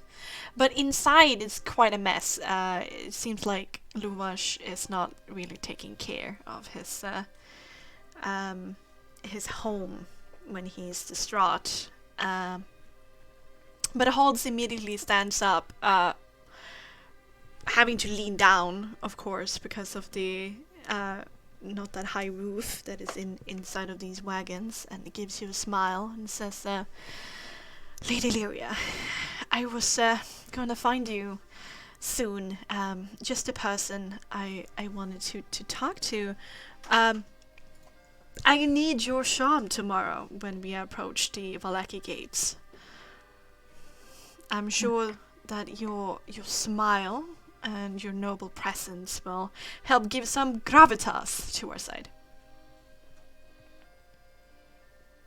So I assume we like can get like a ride with you anyway, which is why Nyx sent me.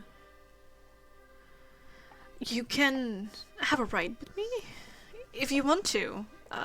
Of course, I would be happy to escort you, Yeah, unless you want to bring your own horse and wagon. there's a lovely inn in Valaki called the Blue Water Inn. They have space for several wagons and horses. Or, I mean, I don't know, Nick sent me to ask. Well, you do as you please. I would be happy to give you a drive, I guess. Or you can bring your own wagon and horse. Yeah, Either way, we would be traveling together. that's what I thought. Anyway. I need to bribe Vargas with the wine, and Nix needs to get in and find out what's happening to poor Arabelle, if she is indeed inside the walls. And wherever he goes, I understand you goes.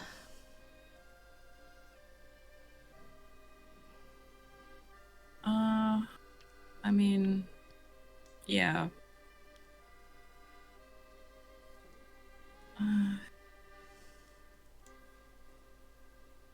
He's something like my glorified babysitter. Really? Well, it's lucky to have one, especially in these lands. You should treasure them.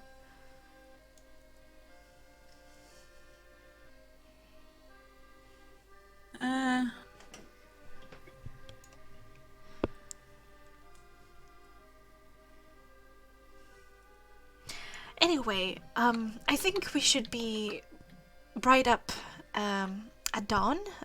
It will take about an hour to get to the gates. And arriving in daylight, well, what kind of daylight exists here, will make us less suspicious. Anybody approaching in the dark is, they get extra paranoid. I mean, it makes sense.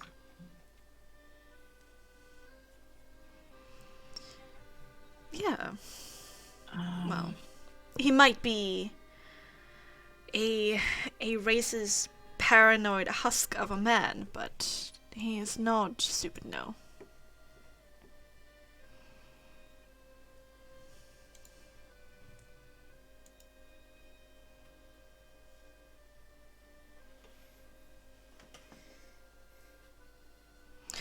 I sense that there are some trepidation within you, my lady. Is there anything I can do or say to comfort you?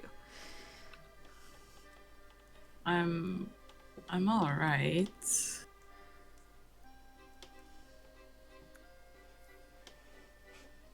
I'm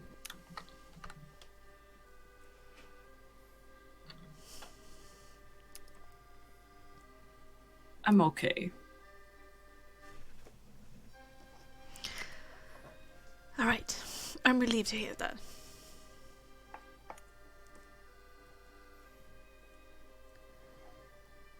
Do not stay up for too long tonight. Gather your strength for tomorrow. Would you like to have another goblet of wine with me down on the hill? Or do you rather return to your friends? I mean, I think they were busy with some gnomish story or another anyway. And I know you aren't right now, but she's like, you know. Uh-huh. Okay, using it as an excuse, huh?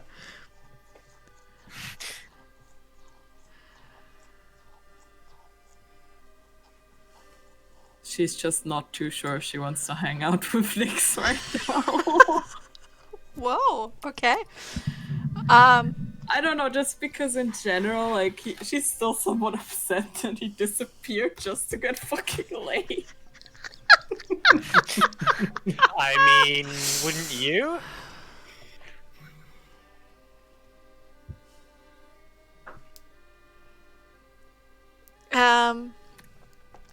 He nods and he says, Um, I must confess that you are for far more pleasurable company to spend a nice evening with than don't tell them.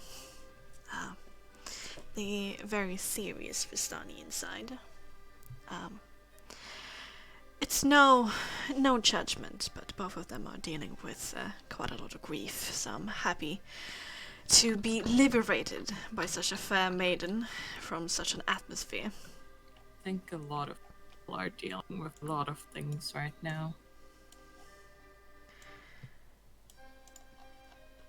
That is true. It's transformative times. Let me go and fetch some blankets and all the accoutrements. Disappears into the tent, comes back, leads you down onto the hill, sits down a blanket, puts a blanket over your shoulders. The temperature, drops maybe to like 4-3 degrees, in the evenings here in autumn. Yeah. Make sure you're warm. And fills another goblet of wine. Kelvin, Nick's standing there, dumped in the middle of the camp. Oh, Calvin's kind of just waiting for Nix to do something. He doesn't know what the fuck to do. What do you want to do? Just rest and wait until tomorrow, or do you have anything interesting you want to do?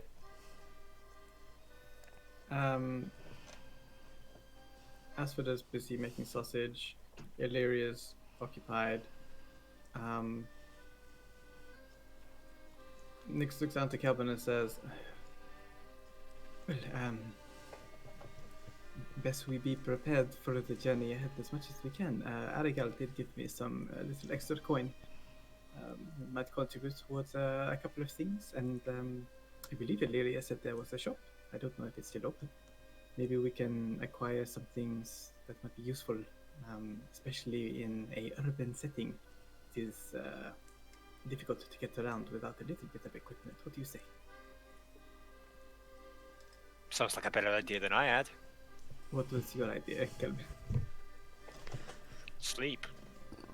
It's a little early for sleep. Are you this tired? No wrong time to go to sleep. Sure, I suppose. The Vestani tend to get a little bit more livelier once the sun goes down, though. Has anyone caught your eye, perhaps? Calvin's just gonna look at him like, really? Apologies. I'm a little bit stressed out. I'm sure you can tell. You're fine, don't worry. I see why. There's quite a lot going on. Yes. Let's go do some shopping, though. Where do we go shopping? I believe it was somewhere down the hill, one of the elven buildings. Lead the way.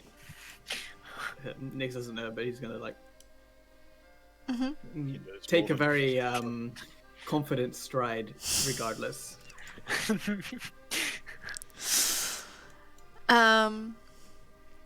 You head down the hill. You don't really know where you're going. But you walk around basically the hill until you find a hovel on the other side of the hill that has a little sign on it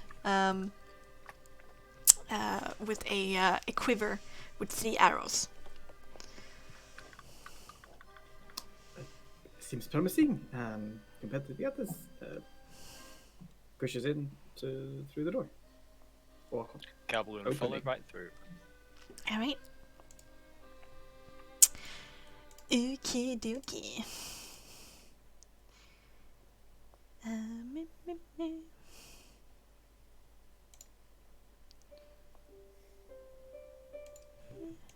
Take this one instead.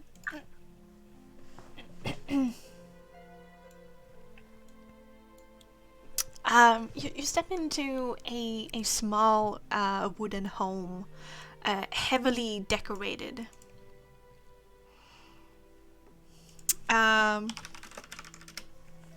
and every inch, every wood that is visible has some kind of elvishy pattern inside of it.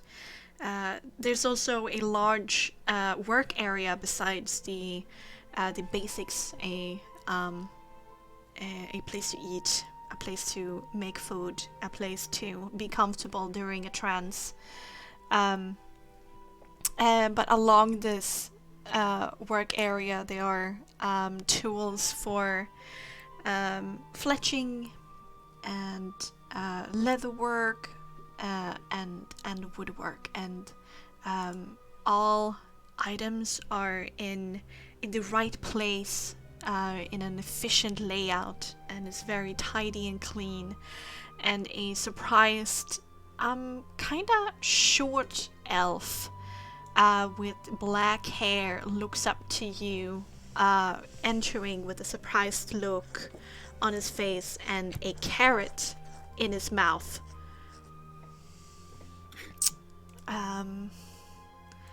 It was like half eating, just reached for like another bite of the carrot, and then like he bites down quickly and swallows.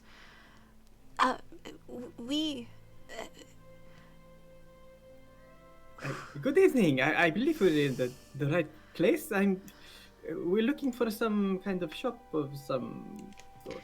I believe we found it. He stands up with a surprised look on his face. Oh, so he, yes, he gets a little bit flustered, has the carrot in his hand, looks at you, looks at it, and like puts it down on the table, cleans his hands on like a work apron that he has in front of his chest, and he says, yeah, I wasn't expecting anybody coming so late. Usually the Wallachians come earlier, but we are guests of the Velaki camp. I mean, yes, I'm a little misleading after being all so flamboyant and whatnot, but my friend here, he is not from these parts, and we thought we'd come check out your establishment. But so you're Vistani? Well, I am, clearly. Do you not see in my garb, in my beautiful coat? It's amazing. But no, Kelvin here, he is not Vistani. Maybe I'm a little definitely bit not much, but Vistani, okay. yeah. Alright, I think that should be fine. I do not mean to be rude, but there are some rules. I will be talking to a gnome. I haven't seen your kind in a very long time. And you're a gnome of the land, no? Mm-hmm. Not I of pick the up craft. Calvin, kind of like a teddy bear, like, isn't he so cute? God. Kelvin still has his broken ladle, doesn't he? Yeah, yeah. He's gonna slap him with it. No. They might look like small children to you, Vistani, but they are an honorable race of people. Mm-hmm. And at that, he's gonna also stomp on his toe. Anybody can clearly see that this is an adult. Why are you treating it like a child? I'm sorry, Kelvin. I was just saying. Kevin's gonna look at you like, oh, for fuck's sake. So, Master Gnome, what can I do for you this splendid evening? Well, it seems you're pretty good at all the wood shit. Can you fix this? And he holds up the ladle. What is left of the ladle is just, the metal part of the handle, and maybe some like wood splinters. He takes it gingerly in between two of his fingers, looks up into the light of a candle, is on his workbench, and raises an eyebrow at you and says, "What is this supposed to be?" Oh, it's my ladle. Well, it was. Ladle. I'm sorry, but my Borean is not perfect. What is a ladle? It's like, you know, when you got a big soup pot. Right? It's one of those things that you use to get the soup out. Oh, a big spoon. Oh, that's a ladle. Yeah. And you just. But it's also wanna- like, you know, curved at the bottom. It's not, you know, just like straight. It's curved into the soup bit. Gotcha. So you can. Okay. And you want me to attach a wooden part to the ladle of this? Right. That definitely can be done. I have some order by the Burgomaster in Valaki. I guess I can have it done in like 2 days. For 2 gold coin. Sounds good. He's happy just to finally like get his ladle done,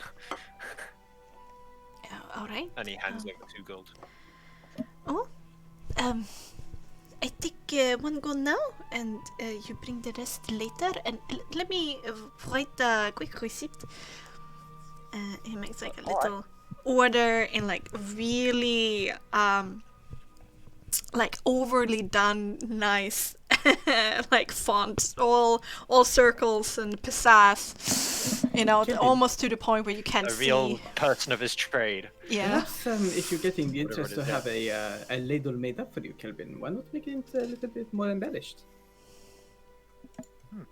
Yeah, could you do some of your like fancy stuff that you do on all your wood around? And he's literally gonna do like a full 360 pointing at all of it. Some decorations? Yeah, sure. I will increase the time, maybe 3 days. And another 2 gold coin. Alright, then he's gonna actually like. 2 gold Now coins. he's handed over 2 gold. I mean, just before you put hands up, it's like, are you sure 2 gold coins? I mean, for a little bit of writing, surely with your skills and talent, you can save some resources here and there. It's not like I'm saying you are not worth it, but I've been around. At least I know writing. I know what equipment it takes. So from one artist to another, are you sure you cannot take a little bit off of that? Well, We'll come back. Well, the ladle is not that big, and wood is easy to work with. I can put some extra effort in it, but then it's 4 days and 10 gold coin. And I will do my utmost to make it look like the greatest heroic blade, but a ladle. But a little later. A ladle Well, fit for a king. My friend here, he likes ladles a lot, and if you can make Obviously. it the best ladle in the land, he is definitely worth it. And because he is a guest of Barovia, and we are expecting to meet some pretty high up people. If you really make the effort, we can perhaps you can put your own stamp of artistry on it.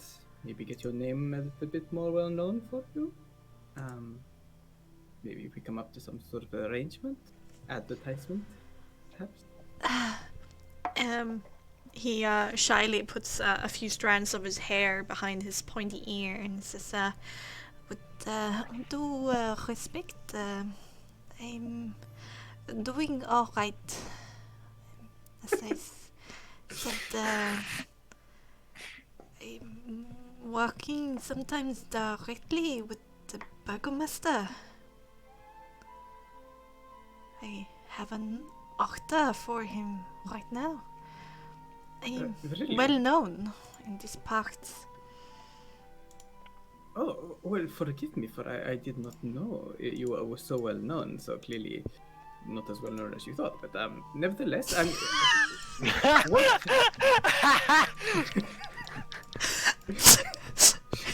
He he becomes a bit flustered for a Calvin's second. gonna like as if he's spitting out his drink, just like, Yeah. Furrows his brow. and then just quickly try and compose himself a little bit. But I'm more than happy to get to know you. What is your name? I am Nix, never A.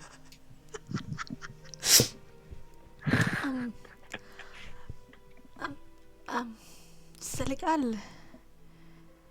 My name is Seligal. Seligal. Nice to meet you. I'm the fletching master of the tribe. Well, Seligal, if you are well known to the Burgomaster, whom we are planning on meeting, I can certainly profess my admiration for your work. Maybe get you another order. What is it that you are?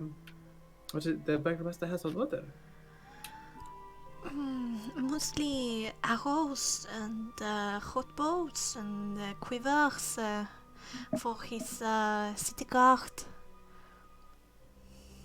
Right, of course. They'd need a fletcher for that.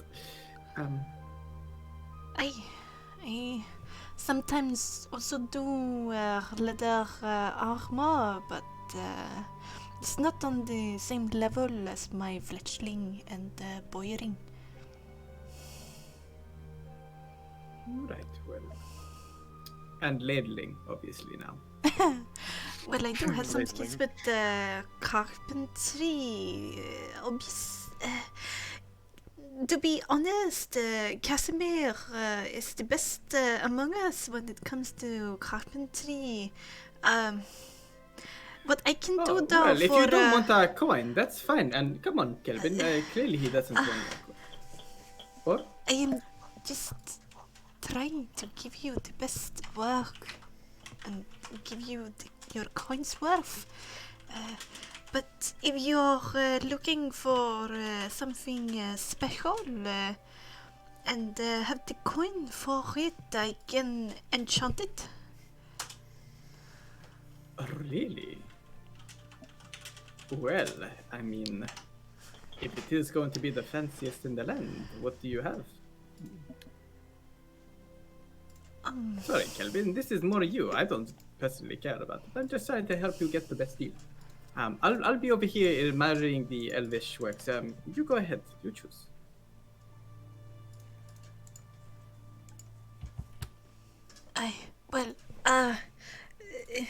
To be honest, I am but a novice at enchantment work. I left my master when I was very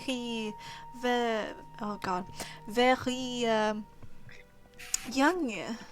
When we traveled here for the wedding, and we couldn't leave. I was just an apprentice, and I've been trying to make my way since then. I'm not like my master for sure, but I guess I'm one of the only people left here that know how to do it. I can simply make it a bit better to. I will find this target and be a bit heftier when it strikes, but why would you need a ladle to fight with? I'll have you know, the ladle's very good for fighting. Really? Yeah. Yeah. Like, weighs the ladle handle in his hand. And you can see like some bows and crossbows hanging on his wall. Right.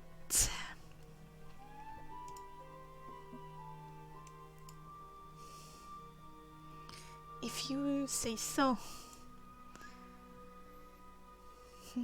But I also do know some other enchantments. Let me think for a second.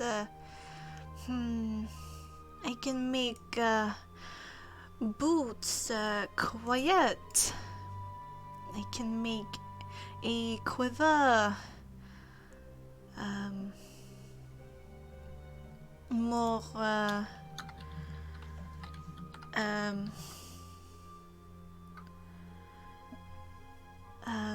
efficient with impossibly large compartments. I quite like the sound of the first one you said, actually. Boots. Well, I do have one over here that I have already enchanted. And it comes to one of his shelves, where a pair of like leather boots in like an elvish design, really nice decorations that has been um, um, uh, that has been pushed into the leather and has been formed in a specific way. Pretty high boots, almost like up to the knee, form-fitting, and the leather has been slightly dyed in a foresty green color. And he brings them down to you so you can look at them. And he says, "These are the boots with muffled sound.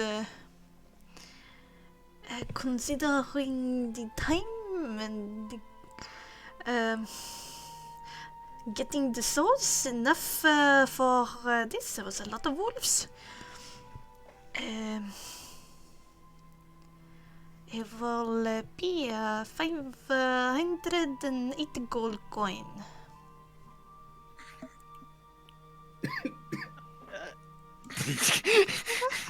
Nick's coughs in the Just background. over listening, just cough.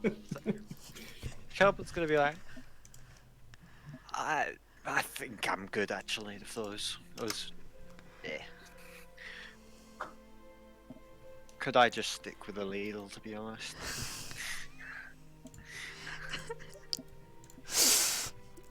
Alright. Well, as I said, quicker job for just some quick decorations. Like, still quality, but not as in as detailed. I will run you in total 4 gold. If you really want me to spend time on it, 10 in total. And if you want an enchantment, that will be 400 gold coins. He's gonna go for the 10 gold one, I'd say. Kinda like He as I'm likes it, but not that much. He doesn't have that much.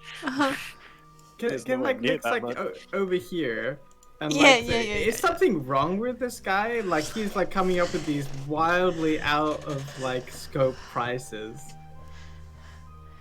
I It's like, mean, it's is he still just an make- 'cause he- enchantment. And like, I haven't asked him how long that will take either, so. Right, but is he like just like talking out of his ass? Like is he just like picking prices out of the air, like changing the prices every so often? Like is he kind of clueless to like what he is pricing, like he's charging something? Or does he feel like he knows what he's talking about? He was though, it was 4 gold coins for a quick job and then 10 gold coins for so he kept that consistent, but make an empathy composure. Mm-hmm. Freaking Ilaria here. Bullshit detector. Oh, he seems frankly honest to a fault, and might even like downplay his own worth and time. You know, saying that you should go to Casimir instead. Things like that. Mm-hmm. Alright.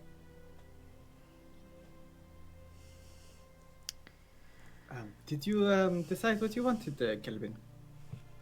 And is next to like a quick turnaround? Is there anything like obvious that stands out that might be, I don't know, something? Catches his eye? On the wall of his like little shop area, behind his or above his workbench, there seems to be 2 short bows. Another's on the workbench being worked on. there's a smaller crossbow, a nice looking longbow with decorations on it, arrows standing in bundles, two quivers, there's some bolts. He also have a bundle of arrows in a special bundle where each arrow seems to have, instead of like just normal feathers, these feathers seems to be all black and has some engraving on the shaft. There's the boots. There's also another a quiver that seems extra worked upon, and a short bow that hangs beside the long bow, also with engravings into it. And they will have pricing on them? Like, are they like ridiculously out of our price range at this point? Yeah, they're small price tags to them. Is there any specific one there you wanna know? I mean, a quiver would be nice for Kelvin, but like so his eyes will gravitate towards that, just to like see if there's check the price tag. All right. The quiver without engravings is 2 gold coin, and the quiver with engravings upon it and extra decoration is 517. Right.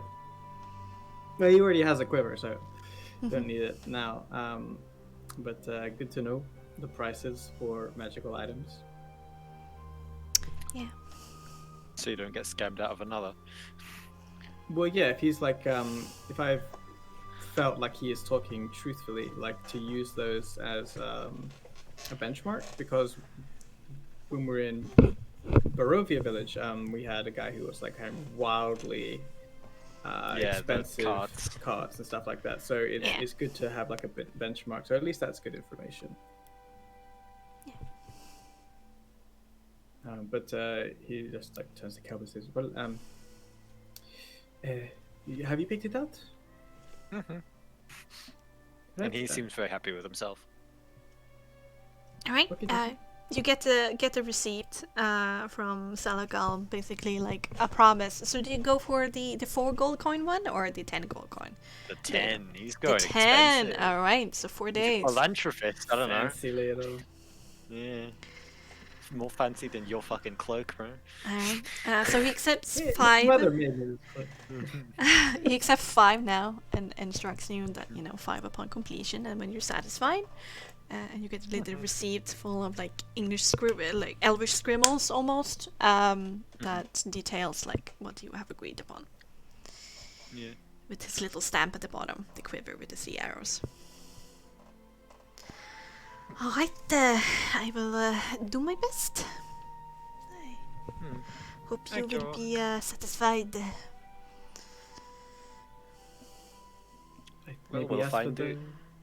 has finished making those sausages and finished thinking up the camp. Let's head back unless you wish to explore anything. I'm further. finished here. Is there something you wanted to do as well? No, I was just taking an interest in the local commerce, you know. Support your local vendors. It's been hard, this fog. It's always missed in Barovia. Yeah, we just head back up the hill. Alright. And I'm gonna like take a beeline around the side so that as we crest, like halfway up the hill, cresting the edge horizontally, to like walk up the hill in a way that I can see Illyria and Holtz conversing, just like with his head poking over the crest of the hill. Yeah. Being all Spying it. nosy as all of them are. Pretty much like George Clooney. Yeah. Everybody's just fucking watching them. Yeah. Yeah, no, you do see Illyria and Holt sitting down on a blanket with blankets around their shoulders and a goblet in their hands, seeming having conversation.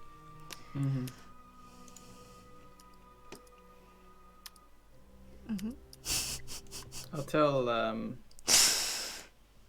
Calvin as we like stride up the hill. Mhm. You know, I was less than truthful to Illyria earlier on, Hmm? and to you. What is about that cult then? Oh no, not about the card. Oh, so About you this, didn't block as he an oh well, as much as I hope to, no. Not these elves anyway. There's another elf? What? Yeah. Not a full elf. Half elf? How many other kinds of elves are there to you, Kelvin? I don't fucking know. I wonder actually, if a human and There's a half probably a elf few, 'cause have there's a quite a lot of baby. half humans. Right, so, I mean, this is such a curious kind of topic of conversation. I mean, what if a human has a baby with a half elf? Are they a quarter elf? Like, how does this all work? Perhaps it's like a predominant gene and it stays a half elf, like, you know. Once a half elf, always a half elf. Once a Vistani, always a Vistani. Hey, well, we'll see about that. And we'll like talk like shit together. All Like, right. Illyria, is there anything specific you want to bring up with Holtz tonight? No. After some talk of like nothing, basically, you know, Yeah, pleasant politeness, you know, being returned and given. He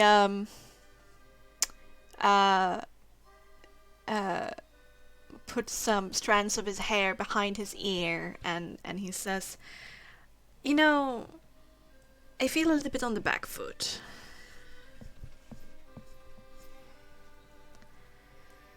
You know some of my history. Rez and Kresk and the mining and the caring about the Vistani here and Vorova in general. But I don't know anything about you. I don't mean to pry, but I'm curious of what's going on outside of this prison of mine." There isn't much to know. I am a soldier. Mostly. I mean, I come from a noble family, that's true, but You didn't decide to pick up with their trade, taking over their lands? You went into soldiering instead. Why?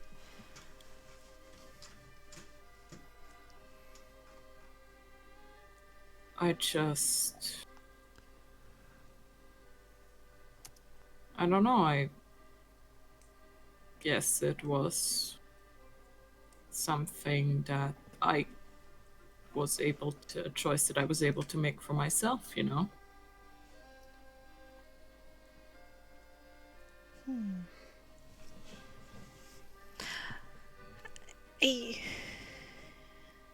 I didn't know my parents that well, saying they died when I was very young. But do you speak of them pressuring you? I mean, it's always like that, isn't it? With, you know, you have an image to uphold.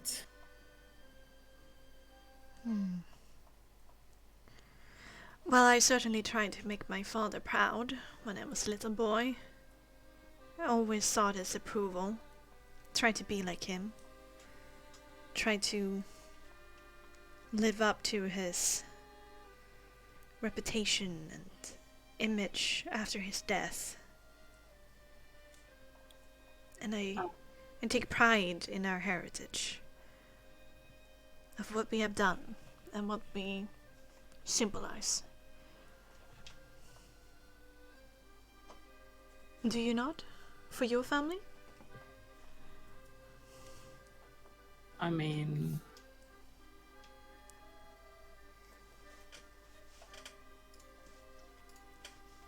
no, I don't think so.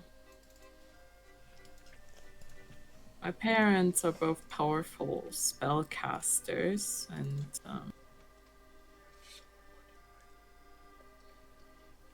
I guess that's what I was supposed to be too. Let me guess, your patience wasn't there for it. Well, especially since they sent me to learn more about, well, utility than actual interesting spells, so I just decided to sneak off to the evocation classes on my own.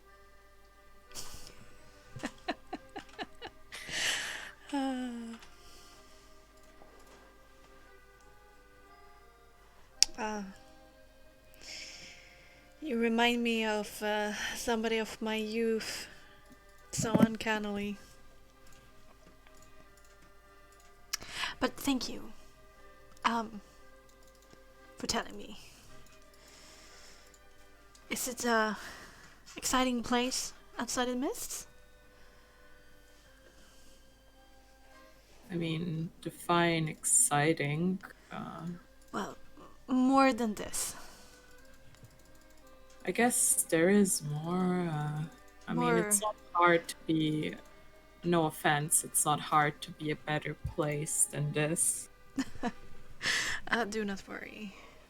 I do not take any offense. I painfully know the state of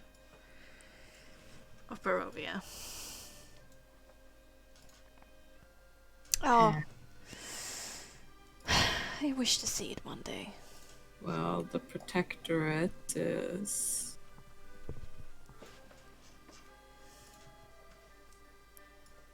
always thinking about war. I mean, it doesn't really matter, like, who you are there, as long as you can benefit them in some way. I've heard some whispered rumors about the Protectorate. About how they were able to stand up to the vampires running around. That is true. Are they really that strong?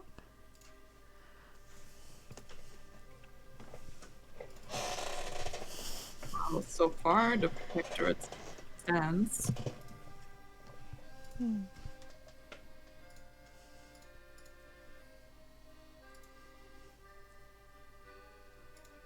Do you have any enemies? Or does the Protector control the whole archipelago? Oh, no, there's still there's still the vampires that are like half, I would say. Oh. And you're making war against them, I presume? Well, yes, we don't want to lose what we fought for, you know?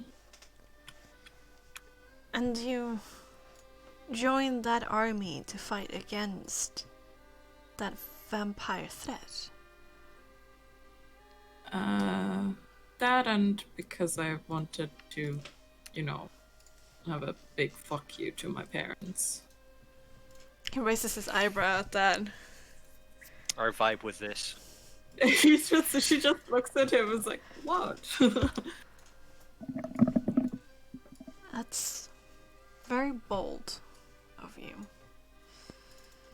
But then again, I do think it fits you.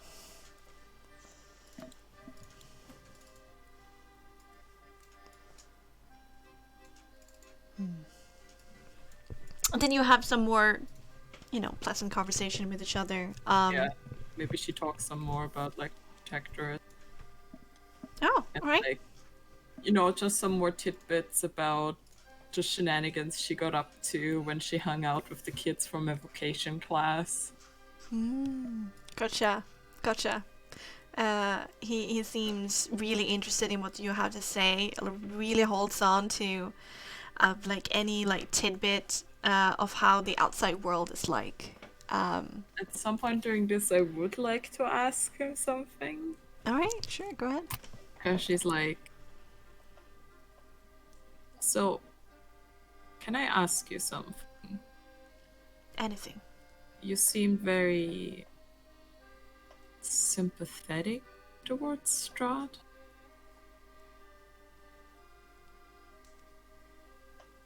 You can say that.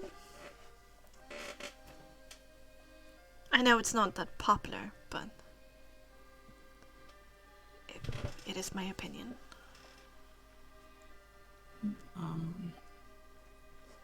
Why?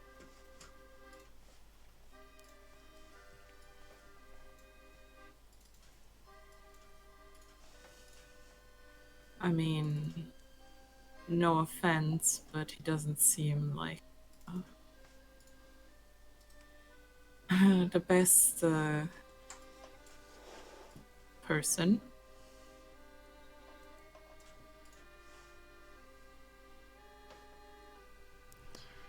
You remember what I told you earlier? Yes, about people of us and what was it? Like a blood or something?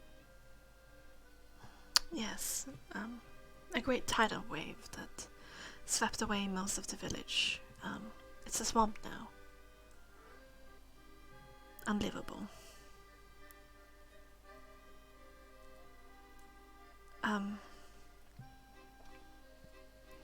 If it wasn't for Stradvan Sarovich coming and rescuing what's left of my family, I wouldn't be here in front of you like I am now. I wouldn't be here being able to do as much as I'm able to. And I had a brief conversation with him. And to me, it seemed like he was burdened with a great responsibility. Sometimes the world can be savage and cruel and merciless. So it falls upon the leaders of our communities to be strong enough to ensure that such forces do not afflict the community. And sometimes that means you need to bloody your own hands. It's a sacrifice of a sort. That might be true.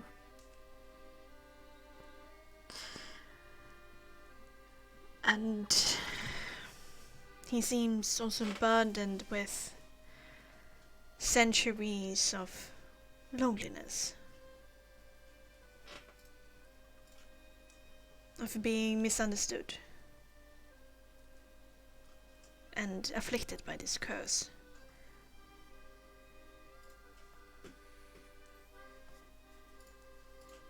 That was the impression that I got of him, and that made me see him in a different light.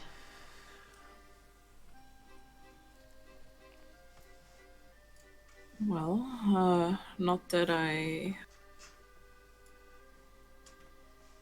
that might be true, and not that I want to tell you how to feel, but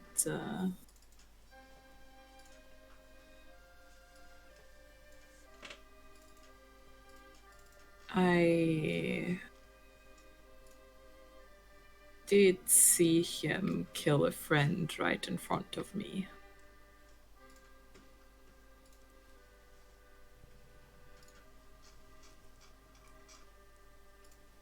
He seems to become a little bit flustered. Of like not knowing how to react to this. And in the end he says, surely there must have been a reason for this.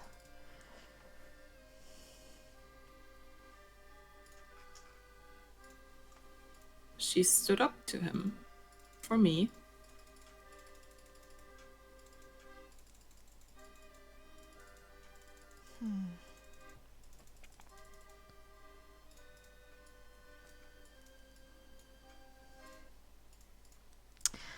Maybe the devil is not completely infallible. I would ask him why when he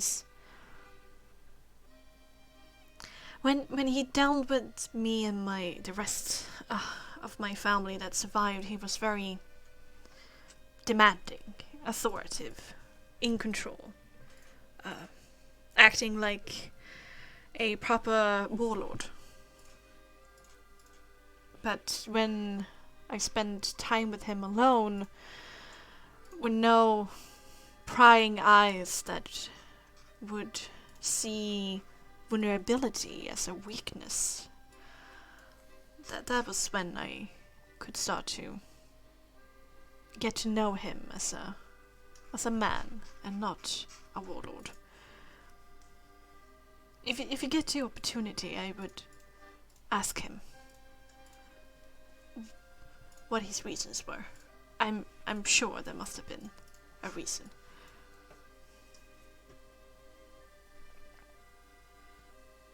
Surely.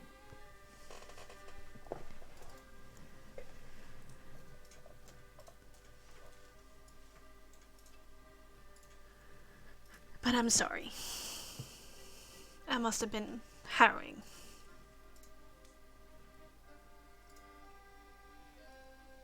It's all right.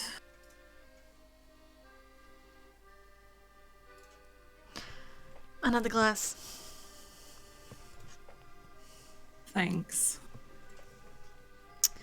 We got some pleasant conversation, and then in the end,